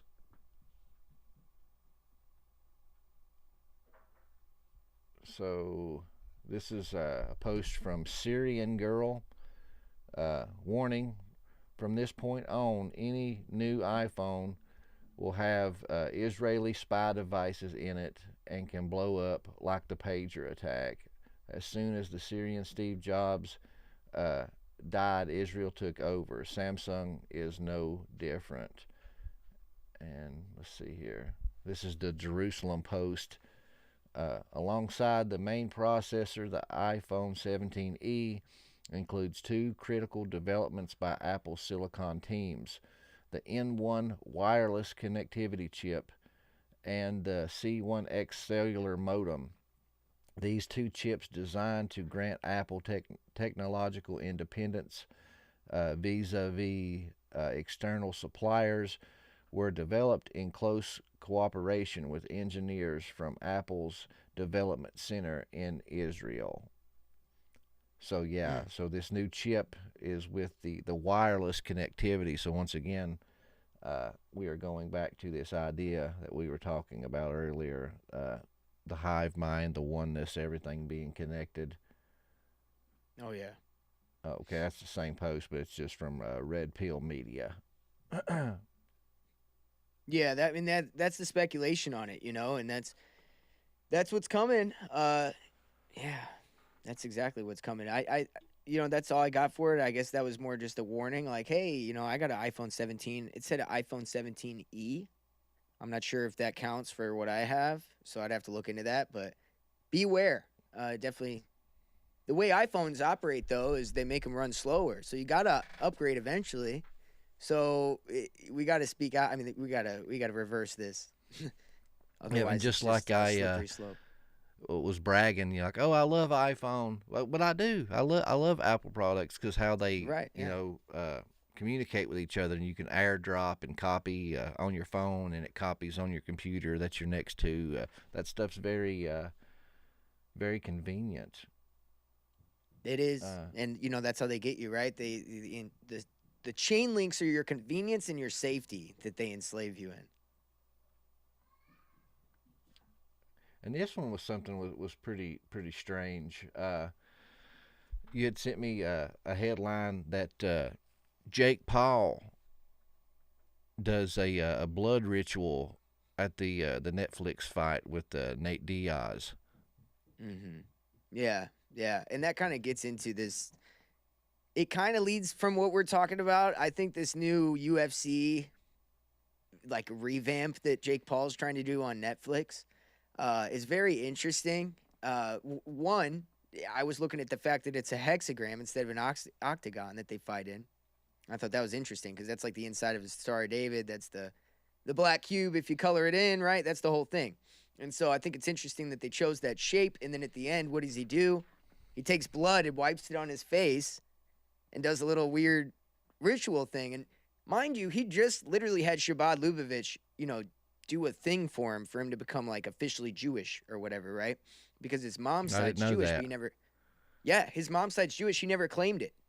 But now Trump's endorsing him he would back him for president. Same time, you have the Shabbat Lubavitch rabbis coming and doing a little bar mitzvah for him or whatever you want to call it, even though he's 30. And a brisk maybe.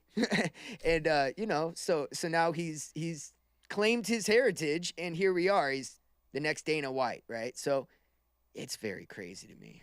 These people, yeah, for sure. They just get propped up.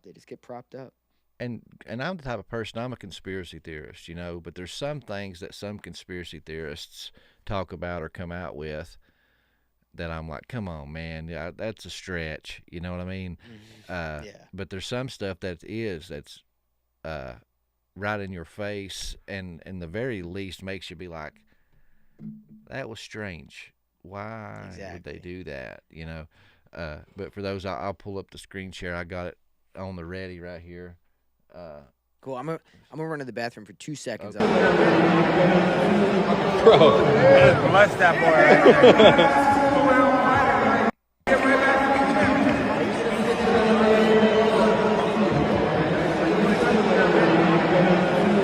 Bro, bless that boy right there.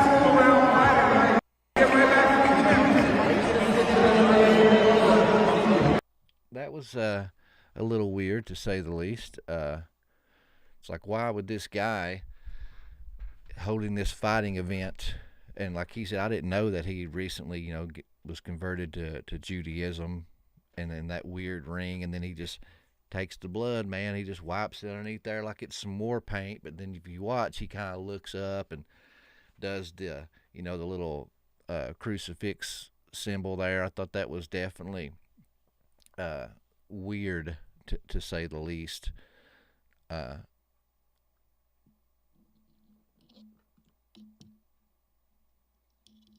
Oh, Neff, don't forget about the pagers. Yeah, that's what we was talking about. If with all that stuff going on with the pagers, now all of a sudden you got this same people group working on these iPhones and making chips for those iPhones. That's definitely something to pay attention to. Not only that, it's just the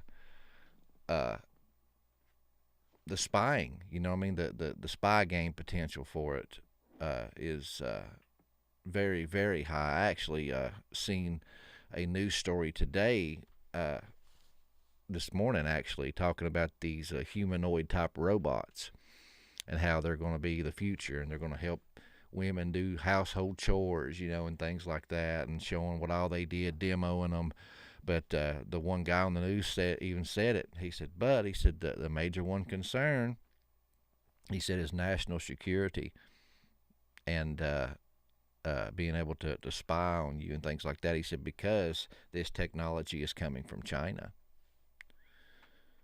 They openly said that?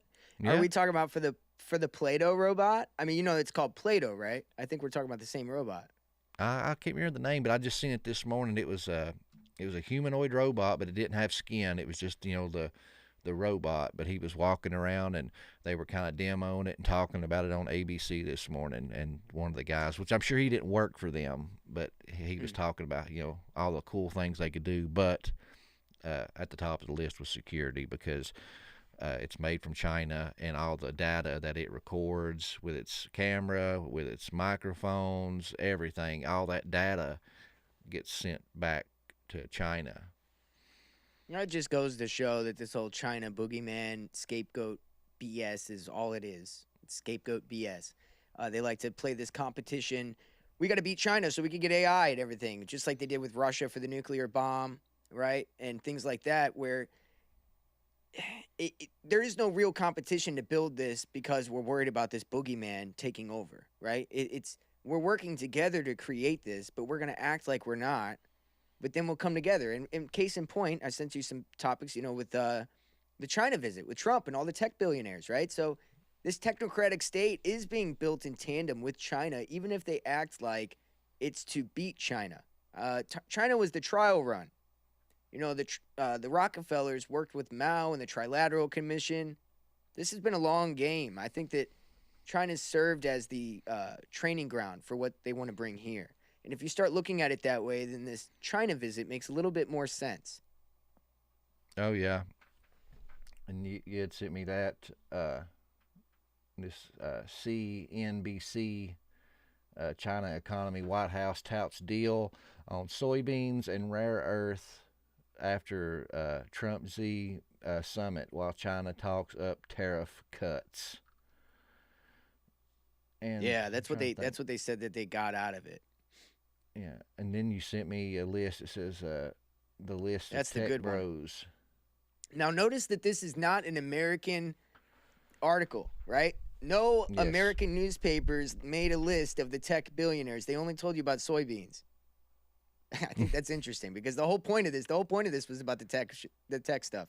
It had nothing to do with the soybeans. Why would Elon Musk go there if they're talking about soybeans? Hey, he likes his beans. I guess so, dude. Not the kind of beans you're thinking of. The kind of beans that you take drugs in. You know what I mean? They call certain drugs beans or whatever. That's the kind of beans he likes. Anyway, it's the list of the the common names of all the tech billionaire CEOs. I'm trying to see Tim where Cook. they're at. I know it's a little bit down. David Solomon, Tim Cook, Elon Musk. You had Steve Witkoff was there. I must have That's passed about all it. It's right. The sub headline is "Who is in Trump's delegation?" Other big names include the Larry Fink from BlackRock, of course, the CEO of Blackstone, the new CEO because the other one got killed from that other false flag event, right? Jane Fraser, and then Steven Schwartzman, and Boeing CEO as well. So yeah, I'm sure that Larry Fink and Blackstone and Boeing need to be there for the soybean deal, right? Oh yeah.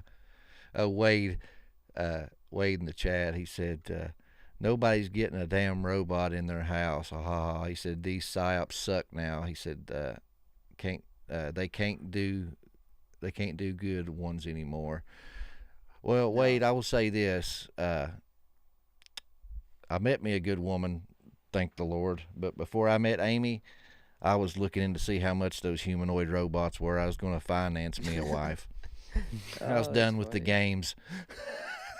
And that's where they want us. That's why you've got these male feminists like Andrew Tate telling you don't need a woman, and you have the equal and opposite of that with women.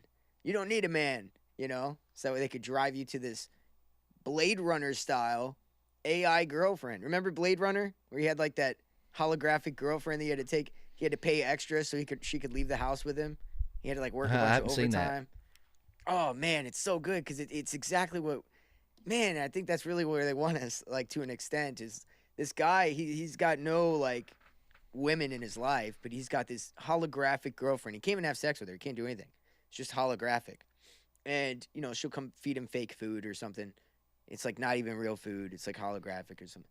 Anyway, so he pays all this extra money to be able to take her with him and leave the house with her, and then she ends up getting broken or dying. It's this whole thing, but she gets a virus. And this is like, yeah. And she gets hantavirus and dies. Yeah, she caught the hanta. And this is the side story to him being like this desensitized robot, like not even robot. It's like a humanoid like person, but it's like kind of a silicon-based human. So a kind of synthetic biological police officer that's going around and getting rid of all the old versions of him. It's a very cool movie, dude. You should check it out. It's a dystopian future movie. Yeah, it's good. And another thing too, which I know this is kind of off subject, but we'll get back on it. But I was talking with somebody a while back about this very same thing on a show. But I had talked about it. I'm like, well, yeah, the elites, the number one thing they always talk about is population control. So how do you do that? You do that by encouraging acts and or policy that defer repopulation. And so with that, you have the LGBTQ community, the gays and the transgenders, all those type people. They have same-sex attraction, so therefore they're not reproducing. And then you create this, technological dystopia, and everyone's stuck in their digital world. They don't have time to date and get significant others or whatever else the case may be. Then you start getting these mail order bots. Well, you can't reproduce with those things, but those things will cook and clean, and they even say that there's sex dolls like that now. So it's like you don't have to worry about being rejected, no fear of rejection.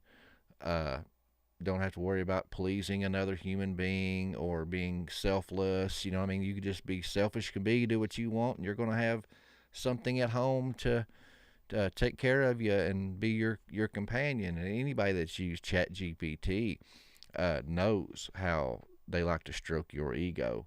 You can say, hey, give me a list of this or that or whatever, and they're like, oh, that's brilliant. Oh, you're so smart. You're amazing. We're going to do this and do that. So it's like they're constantly stroking your ego. So I'm sure these bots and things like that would be no different.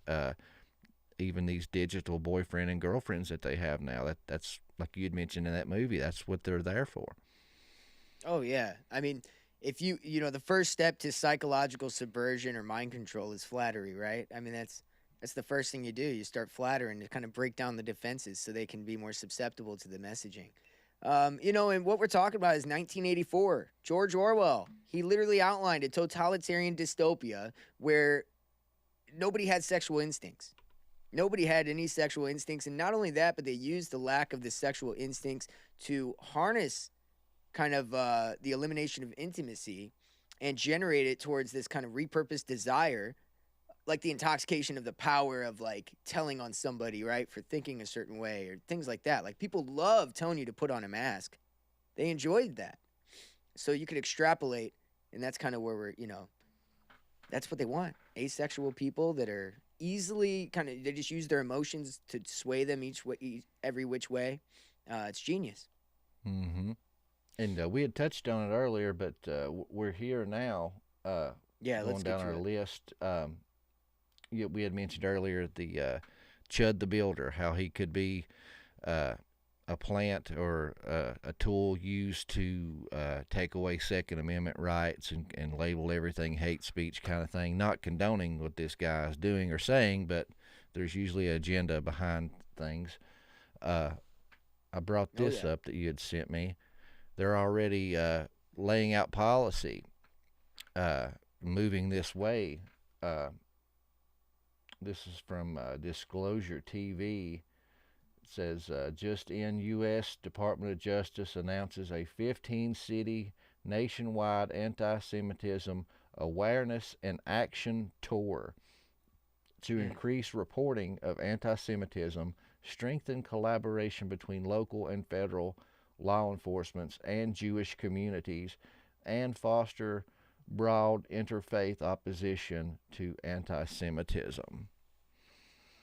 So they're already putting out policies and doing tours, bringing awareness to this We're epidemic. We're deeper in it. We're so much deeper in this than you think. It's kind of freaky. So we accepted the Noahide laws all the way back in the 90s under George H.W. Bush. So that was the first step. That was recognized on my birthday in the 90s, March 26th, some year. So as of May today, 37 U.S. states have adopted the IHRA, International Holocaust Remembrance Alliance, definition of anti-Semitism. So, I'll go ahead and look that up real quick, just that way I could give people the definition, which includes criticism of Israel. It includes blood libel, which would include the New Testament if you say that Jews killed Jesus. Things like that. So all these things would be, illegal. Holocaust denial, scapegoating, and conspiracy. So accusing Jewish people of plotting against humanity or Israel. And double standards. Applying double standards by requiring behavior of Israel that is not expected of any other democratic nation. But they get double standards, right? Isn't that kind of weird? They don't have to register under FARA. They don't have to register under FARA. They get to take all of our... Anyway, so there's a lot of weird things here where it seems that they're kind of doing this.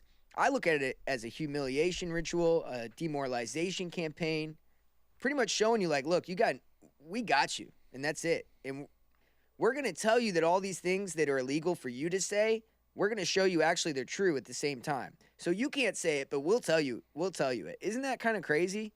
Mm-hmm. Yeah. That's the state of affairs we're in today. And so anyway, just to keep going, sorry, but this executive order 13899 is cited in this new executive order that we're talking about. 13899 is being reenacted in this executive order. 13899 comes from December 2019. It's a directive to combat anti-Semitism by instructing federal agencies to consider the IHRA definition. In other words, federal agencies, police forces, are going to be reinstating this definition. That's all I wanted to point out. Now we can look at the one that And I'd brought that up because you had sent it to me. If you want, I'll read it so people kind of know what we're talking about here. I'm the reader, if you guys don't know. You can come to my channel every Sunday. I will read you to sleep at 8 p.m. Eastern Standard. I'll be there. But yeah, you'd sent me that executive order 13899 combating anti-Semitism. The date was December the 11th, 2019. So the groundwork has been laid long before. But it says, by the authority vested in me as president by the Constitution and the laws of the United States of America, it is hereby ordered as follows. Section 1, Policy. My administration is committed to combating the rise of anti-Semitism and anti-Semitic incidents in the United States and around the world. Anti-Semitic incidents have increased since 2013, and students in particular continue to face the anti-Semitic harassment in schools and on university and college campuses. Section 6 of the Civil Rights Act of 1964, Title 6, 42 U.S.C. 2000D, prohibits discrimination on the basis of race, color, and national origin. So basically it's just citing other previously made laws and actions, but that was his little statement at the beginning, and then all this other stuff is just citing other previous codes and or executive orders. Well, on my show, I've covered ad nauseum the Canary Mission. I've covered the Canary Mission and Project Esther.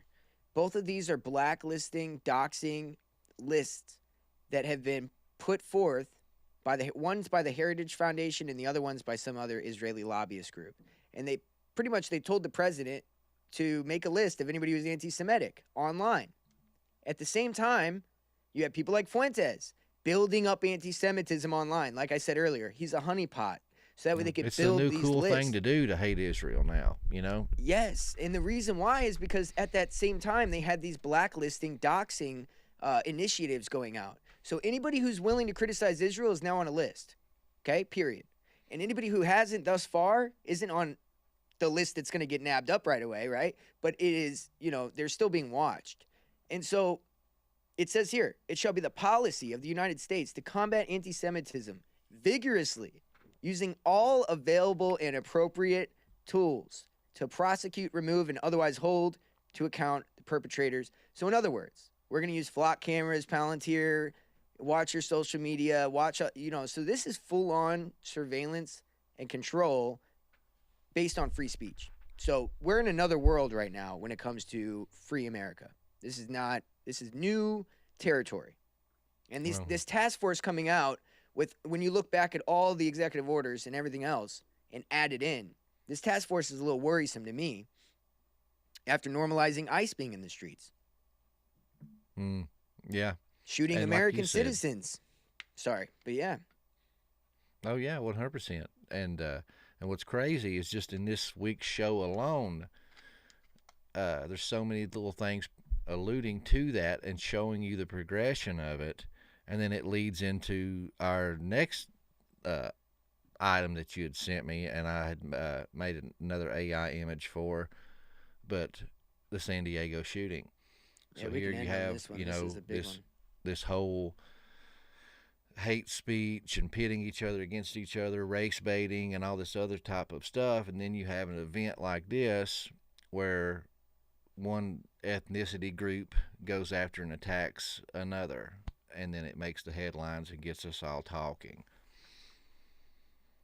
Oh, absolutely. And, there's a lot to this here. I cover the accelerationist movement pretty often on my show.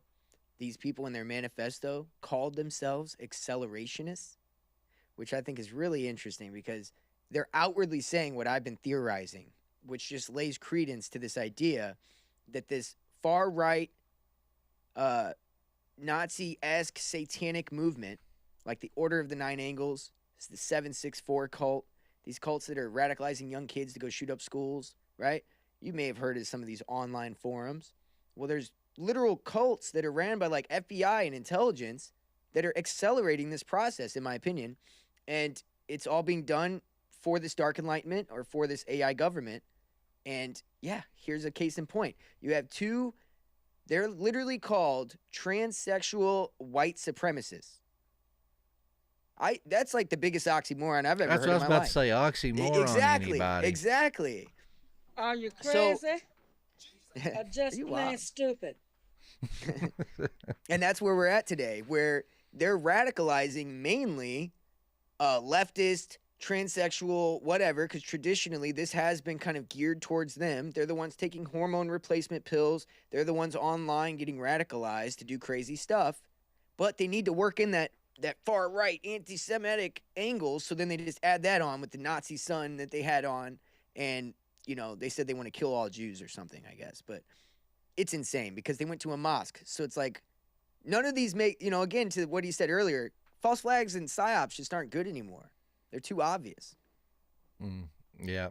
and especially when you could follow the trend of, them laying out that executive order from Trump back in 2019, and then all these things kind of escalating, pointing the magnifying glass to Israel, and everybody's like, oh, look over here, look at all this they're doing, and kind of turning up the heat on the oven a little bit, getting everybody to a boiling point, and then they push out this, like Nick Fuentes and some of these other guys, they pay them to turn up the rhetoric, and like this Pud the Builder or whatever his name Yeah.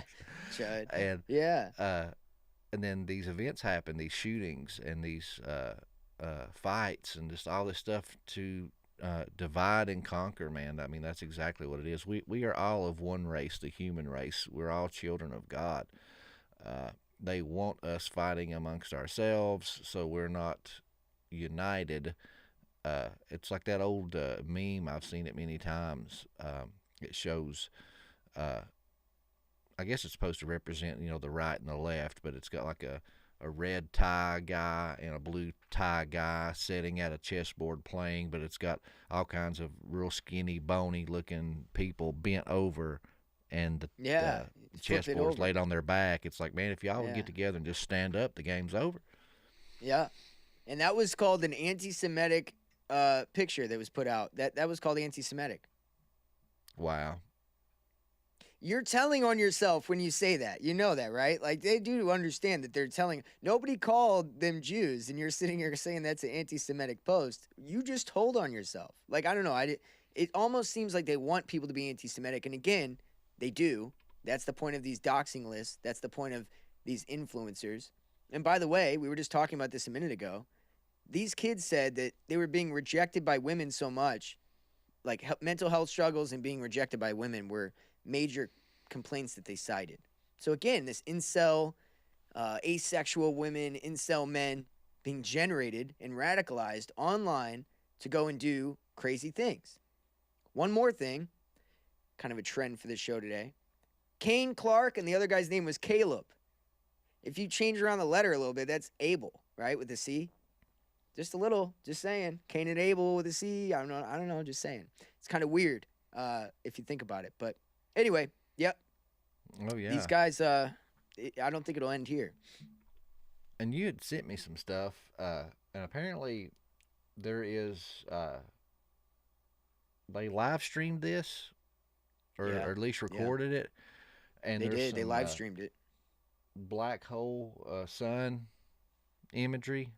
And that's like Nazi imagery, is that correct? Yes, and thank you. Remember the Chaos Star, and I said pin that for later? Yeah. 8-pointed arrow. Hold on one second. I can send you this picture on your text, and you can put it right back up on the computer, right? Yeah. Okay, so I've been studying a lot about this guy named Alexander Dugin, and I've talked to you a little bit about this last time, this push towards this Eastern, not necessarily, he's Eastern Orthodox, but he's actually a follower of Aleister Crowley and Gnosticism. So I think he's hiding behind Eastern Orthodoxy. But either way, I think I mentioned this on your show last time. And here's a 8-pointed star or 8-pointed arrow that he stands behind. He's got a flag of this behind him. Here, I got another one, actually. It's a little bit better. And I think this is very interesting when we're talking about this 8-pointed star or this black sun that these guys have on. I think it's all part of the same movement. And he thinks modernity and democracy and everything that we deal with today needs to be accelerated towards its inevitable conclusion, just like the accelerationists believe. So I think it's a satanic movement this guy's involved in. So let me see here. I'll put the spotlight on you while I'm turning buttons back here. Pay no attention to the man behind the curtain. Yeah, Steve Bannon cites Alexander Dugin a lot. So does Tucker Carlson. Candace Owens follows him. There's a lot of people who follow this guy, and I'm telling you, it's the white hats to this movement is what it is. Okay, so there's that symbol that you had sent me. Yes. And so that's so he's got one where he's standing with it behind him on a flag, or that one. it's just similar to this black sun or this arrows coming out of one central point, which reminds me of kind of like this mystery school. We have 1,000 initiatory mystery cults, but really there's one source of Luciferian doctrine in the center. Very similar to this. And I think that's kind of the perennial philosophy movement. That's what they're saying with this. There's one and that's truth exactly within like all the the religions. ancient Sumerian one that we had seen. It's just the arrows were inverted, all pointing to the center. Yes. Yeah, I wonder what that, yeah. So here is this video. Where's the sound? There it is. This is your last chance. After this, there is no turning back. You take the blue pill. The story ends. You wake up in your bed and believe whatever you want to believe. You take the red pill. You stay in Wonderland. And I show you how deep the rabbit hole goes.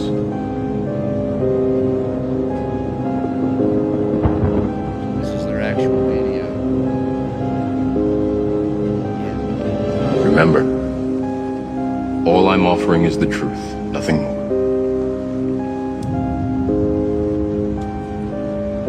And they write, again, what's up with the writing on their gun? Everybody writes on their guns with white paint marker. Every single one of these shooters do it. So they're either in a group, a little cult, or they're all just like organically deciding to do that. And I don't think that's the case. I think it's more likely this is an MO. It's given out by this group, probably the Order of the Nine Angles, 764 cult, whatever. And they tend to have certain symbols, certain ways of writing on their guns or bullets. And it's like, I could show you 10 different shooters who did that same thing. Yeah. So what is that's that? an ancient thing, you know what I mean? 'Cause here's where my lane comes in, the ancient history stuff. That's the rabbit hole that I'm in. But like the ancient Scythians and stuff, where I've been researching this book, they were big into the runes. And like Tyr, for instance, the Norse god Tyr, the god of war, there's all kinds of writings about the runes. And I think his was like an upward arrow rune, I think, or the Sig.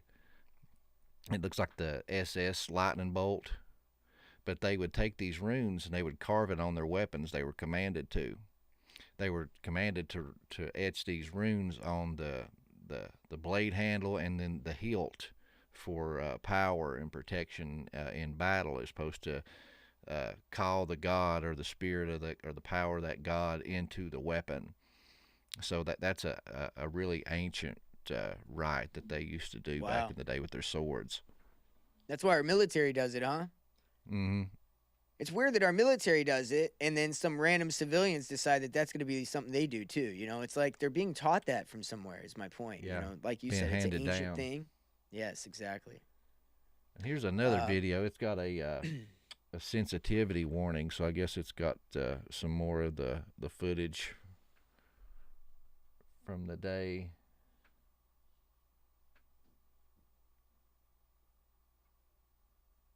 I guess this one doesn't have any sounds, but it's them entering in, and they're firing.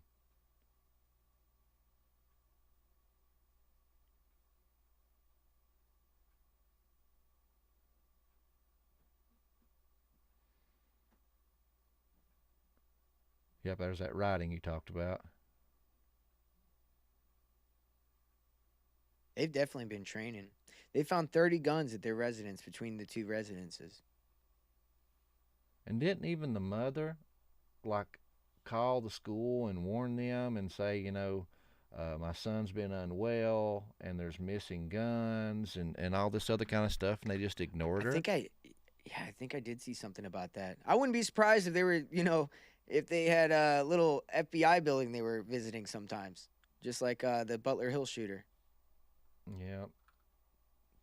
That's just crazy, man. Crazy times Oh, here we that we're go. living in. Yeah, just to end this off, or just to end this particular segment here, New York Post, they mentioned being an accelerationist in the New York Post.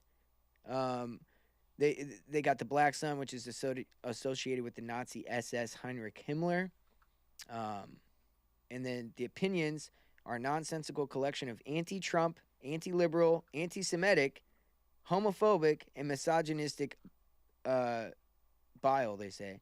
And so, but where does it say that they call themselves an accelerationist? So yeah, I here's clicked this that picture of link them. there, but there's you the go. SIG. I just mentioned it. Yep, there it is. How yeah, crazy yeah. is that? On the gas can, yes, it's the SS. So, and then as you go down, you got the black sun on their shirts. And where is this accelerationist where they said this? Because I know it was in this. Here we go. Pardon me. Do you know about the New Zealand mosque shooter where they live streamed a shooting at the New Zealand mosque as well? This was supposed to be a rendition of that. So that's what they were trying to recreate, a mass shooting that was at a New Zealand mosque that got live streamed. I found it right here. So, including Muslims, Jews, and gays, describing himself as an accelerationist who hoped to instigate an all-out race war or bring about the collapse of society. That's what they want. These accelerationists want to bring about the collapse of modernity. They want to bring about the collapse of Western society so they can institute this AI government, hive mind, one world government, new world order system. And they're going to do it one way or the other.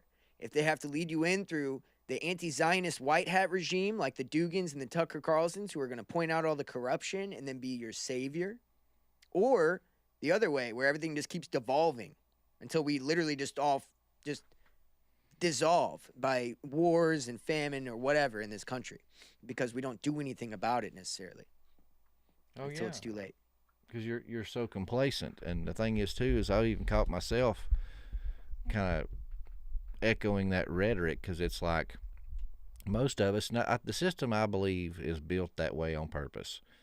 People can't, and I used to half jokingly say back, before I was, more enlightened than I am now, but when I was watching the news all the time, I'd see, and I was a hardcore conservative, you know what I mean? I was the red tie, and till I realized, they're just birds of the same, or wings of the same bird. But I'd see all those, liberals protesting, and doing all that stuff, and people with the blue painted hair and military boots, and said they're going to start a revolution. I was that guy that sit back on the couch and being like, revolution? You keep talking about revolution, but it's like, man, you boys can't even start a lawnmower, much less a revolution, you know what I mean? Yeah. That's a fact. And I was like, I don't have time to protest. My ass got to be at work in the morning. I got bills to pay. I got a 40-hour plus work week to get behind me. I don't have time to protest. And I used to joke and say, people, I'm not rich enough or have the extra time to be a liberal, because to be a liberal, you got to have more money than you know what to do with and throw it at all kinds of meaningless things, that make you feel better, I guess, for having your money.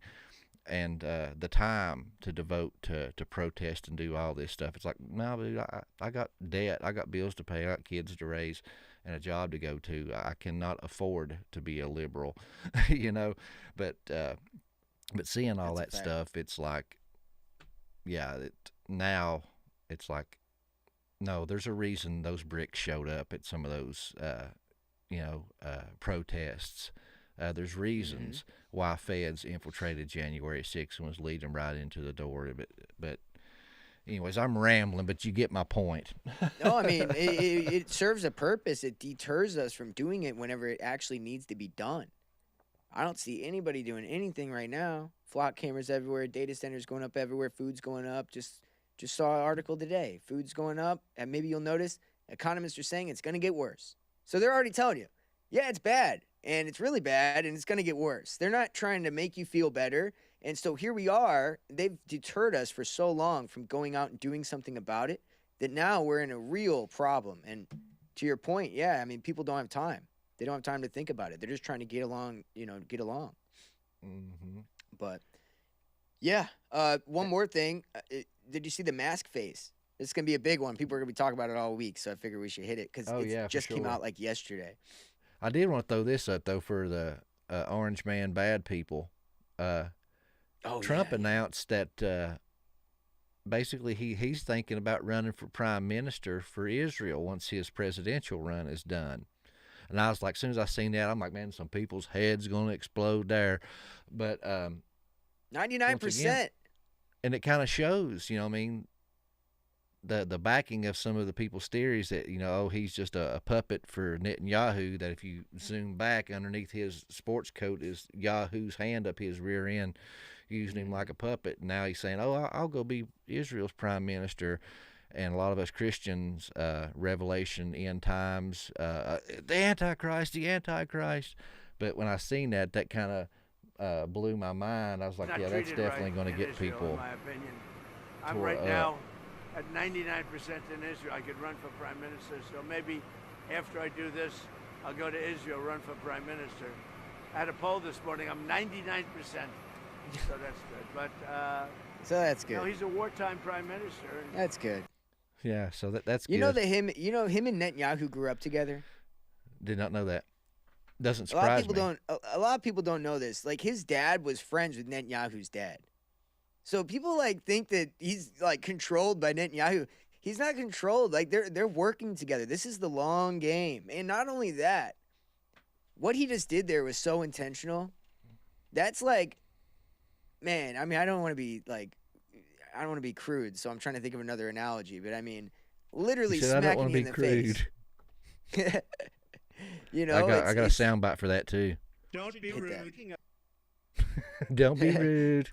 Yeah, I mean, I don't want to be. It's intentional. He knows that we know that he is too beholden to Israel, and what does he do? I think I'm going to go be prime minister for Israel. Doubles down. What does that do? What does that do? That drives people into the arms of Tucker, Massey, all these people. Again, that's why they're the white hats, because Massey's going to run for president, and he's going to win. He's also funded by the same tech Zionist billionaires that we're worried about. So, sure, he's against Israel, but is he really? Because he's funded by the same people who owns all the tech. That's what people keep missing. They're so worried about Israel, Israel, Israel. Well, what about the technology for the technocratic state that's coming? They got you worried about Israel and distracted from that. Well, they own that. So even if you beat Israel outwardly, you're going to lose because they own the technocratic state. That's my point. So people miss that. Oh, yeah. And I got that pulled up there by request. You said this is going to be the new hot topic this week. Oh, yeah, dude. That's going to be the big one this week. Okay. So I'm sure Blair people have already White seen it. posted, and she says, holy shit, why is this man on Fox News wearing a literal CIA mask? Like so 10 context, people, what 10 is people this? in a row. So 10 people in a row had this on my timeline. I wish I wouldn't have picked that one to send you. Blair White of all people, that's hilarious. But yeah, there was all over my. So I know when the algorithm's trying to get me to see something, because literally you have 20 people in a row saying the same thing. That's how obvious propaganda comes on X.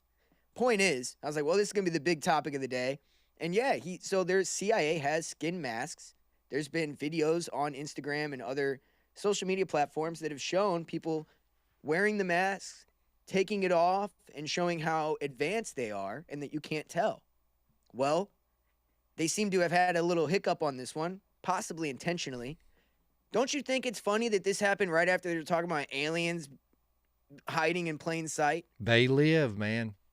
Come on, dude. They're just trying to fuck with our heads, dude. This is a regular person wearing a mask to make you think he's an alien hiding in a mask suit. 3D chess bullshit is what I see this as. Now I got to watch this now. I've not seen this. And the president knows he's in the position to demand those. So I think in that sense, he controls the narrative and when he would strike. I'd also say that patience in the request from Saudi, Qatar, UAE, and the president knows he's in the position. Dude, you can see that plain as Yeah, day. dude, it's plain as day. Plain as day. Listen, that's not on accident. That doesn't happen by accident. All right. And how good that you got looks. Makeup art. I know. It looks perfect. No, I know. That's the thing. These masks are good, man. When you look at these people, I believe that there is body doubles or people that are using these masks. You remember Tall Biden? Now, I remember people saying that there was different ones and some, yeah. I remember some of the talk. Yeah, there's pictures of him standing next to somebody, and you know how tall he is, right? And then he goes, you got a picture of that guy standing next to some other guy, and this guy's way taller.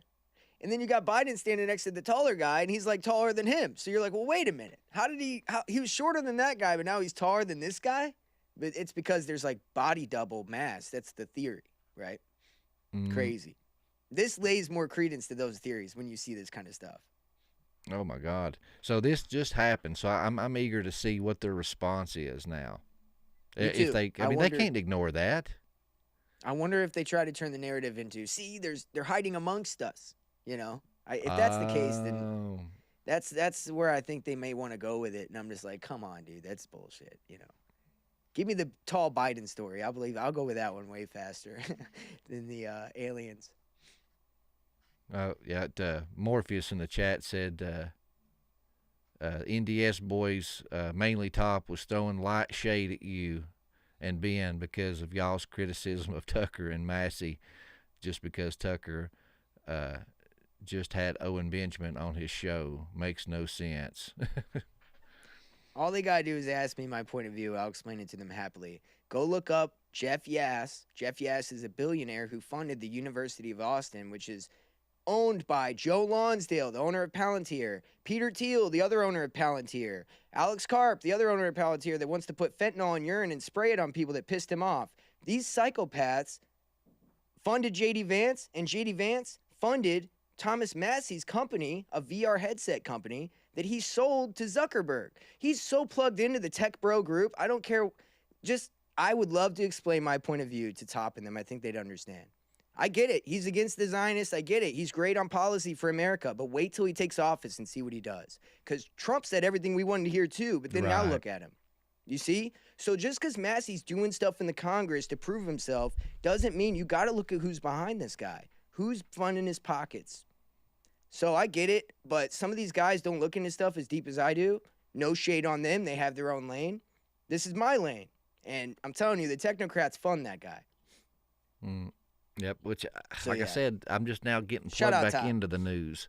But I've seen some people talking about this whole Massey thing, like he was like a senator from Kentucky, and they said that Trump supported him, but then when he started pointing out the Jews and the Zionist stuff, that basically Trump pulled the rug out from underneath him and backed someone else, and now shoved him out, and a lot of people's in an uproar over it, and a lot of people, even on my Facebook page, like friends that I went to school with, you know what I mean, not in this conspiracy sphere, on there, saying you traded someone that was trying to expose the Epstein list to someone that is funded by the Epstein list. Congratulations, folks, you know, stuff like that. Controlled exposure. I call it exposure gate. The deep state is exposing itself, presenting itself as the savior. Look at all the stuff we've uncovered, so they could then lead you astray. That's all that's going on. And when you look at it that way, it becomes a little bit more clear, and you're able to see a little bit more clear-headed. And it sucks because I know we're looking for somebody white hat, right? We're looking for, I want Tucker to be true to what he says, but I can't look past his dad being CIA, him having Kabbalah bracelets, a few other details that have went past me with Dugan. It's just, if you really open your eyes to the discernment, I don't know, the telling you what you want to hear just doesn't work. Yeah. Well, man, dude, I thank you for coming and helping me on this adventure because, like I told you privately, I couldn't do this alone. So you're a huge, huge help. 90% of the topics presented today was from Andrew. So, brother, thank you so much for your research and helping me out on this adventure. And I will get better, I promise. I'm getting back into the news, and I will be able to contribute a little bit more to the news. I love it because then we can give all the details, right? You know, we don't assume that anybody knows X, Y, or Z, right? We get all the context out there, and yeah, it makes for a better show. It's been an honor, man. I really appreciate it. I look forward to keeping it going with you. It's great. Oh, yeah, for sure, guys. And hey, if you enjoyed it, be sure to check us out. And for the first few broadcasts, I have live streamed this on both of my channels, but I'm eventually going to stop putting this show on Prometheus Lens podcast channel. So if you're enjoying this on the Prometheus Lens podcast channel, come on over to Prometheus Report and subscribe there, because in the future this is going to be exclusively on that channel. So for the first couple shows, I'm going to be airing on both just to kind of grab people and pull them over and point them in the right direction. But that's where we're going to be full time. Probably within the next month or so, we'll make the full transition, give everybody time to find the directions and get onto the right boat. But yeah, dude, Andrew, thank you so much, brother. And I'm excited about this. Me too. To dive into this and pick these things apart. And if the Lord blesses it, man, and we can, get into this and start doing, more shows, great. But for right now, we'll definitely start with one a week. We'll be here every Friday, 9 a.m., and dive through the headlines and what lies beneath, brother. So I appreciate you so very much, man. Hey, look forward to next week. Thank you so much again, Justin. And in the meantime, if you guys want to check out 6G Agenda, it's on all platforms. We got some stuff coming out this weekend. We'll be going live. Hope to see you there. Awesome. Well, guys, be sure to check us out on the Prometheus Report every Friday, 9 a.m. Eastern Standard, unless something changes and we find a better time that works for everybody else. We'll plug and play, like I said in the beginning. And be sure to check out Prometheus Lens. We do the live reading every Sunday, 8 p.m. Eastern Standard Time, and Monday live premiere pre-recorded shows. So come hang out, chat with us, and join us, man, on the hero's journey. All right, guys, we'll see you guys next time. Peace. If the path avoids the cross, it's not the truth. So we steal the fire.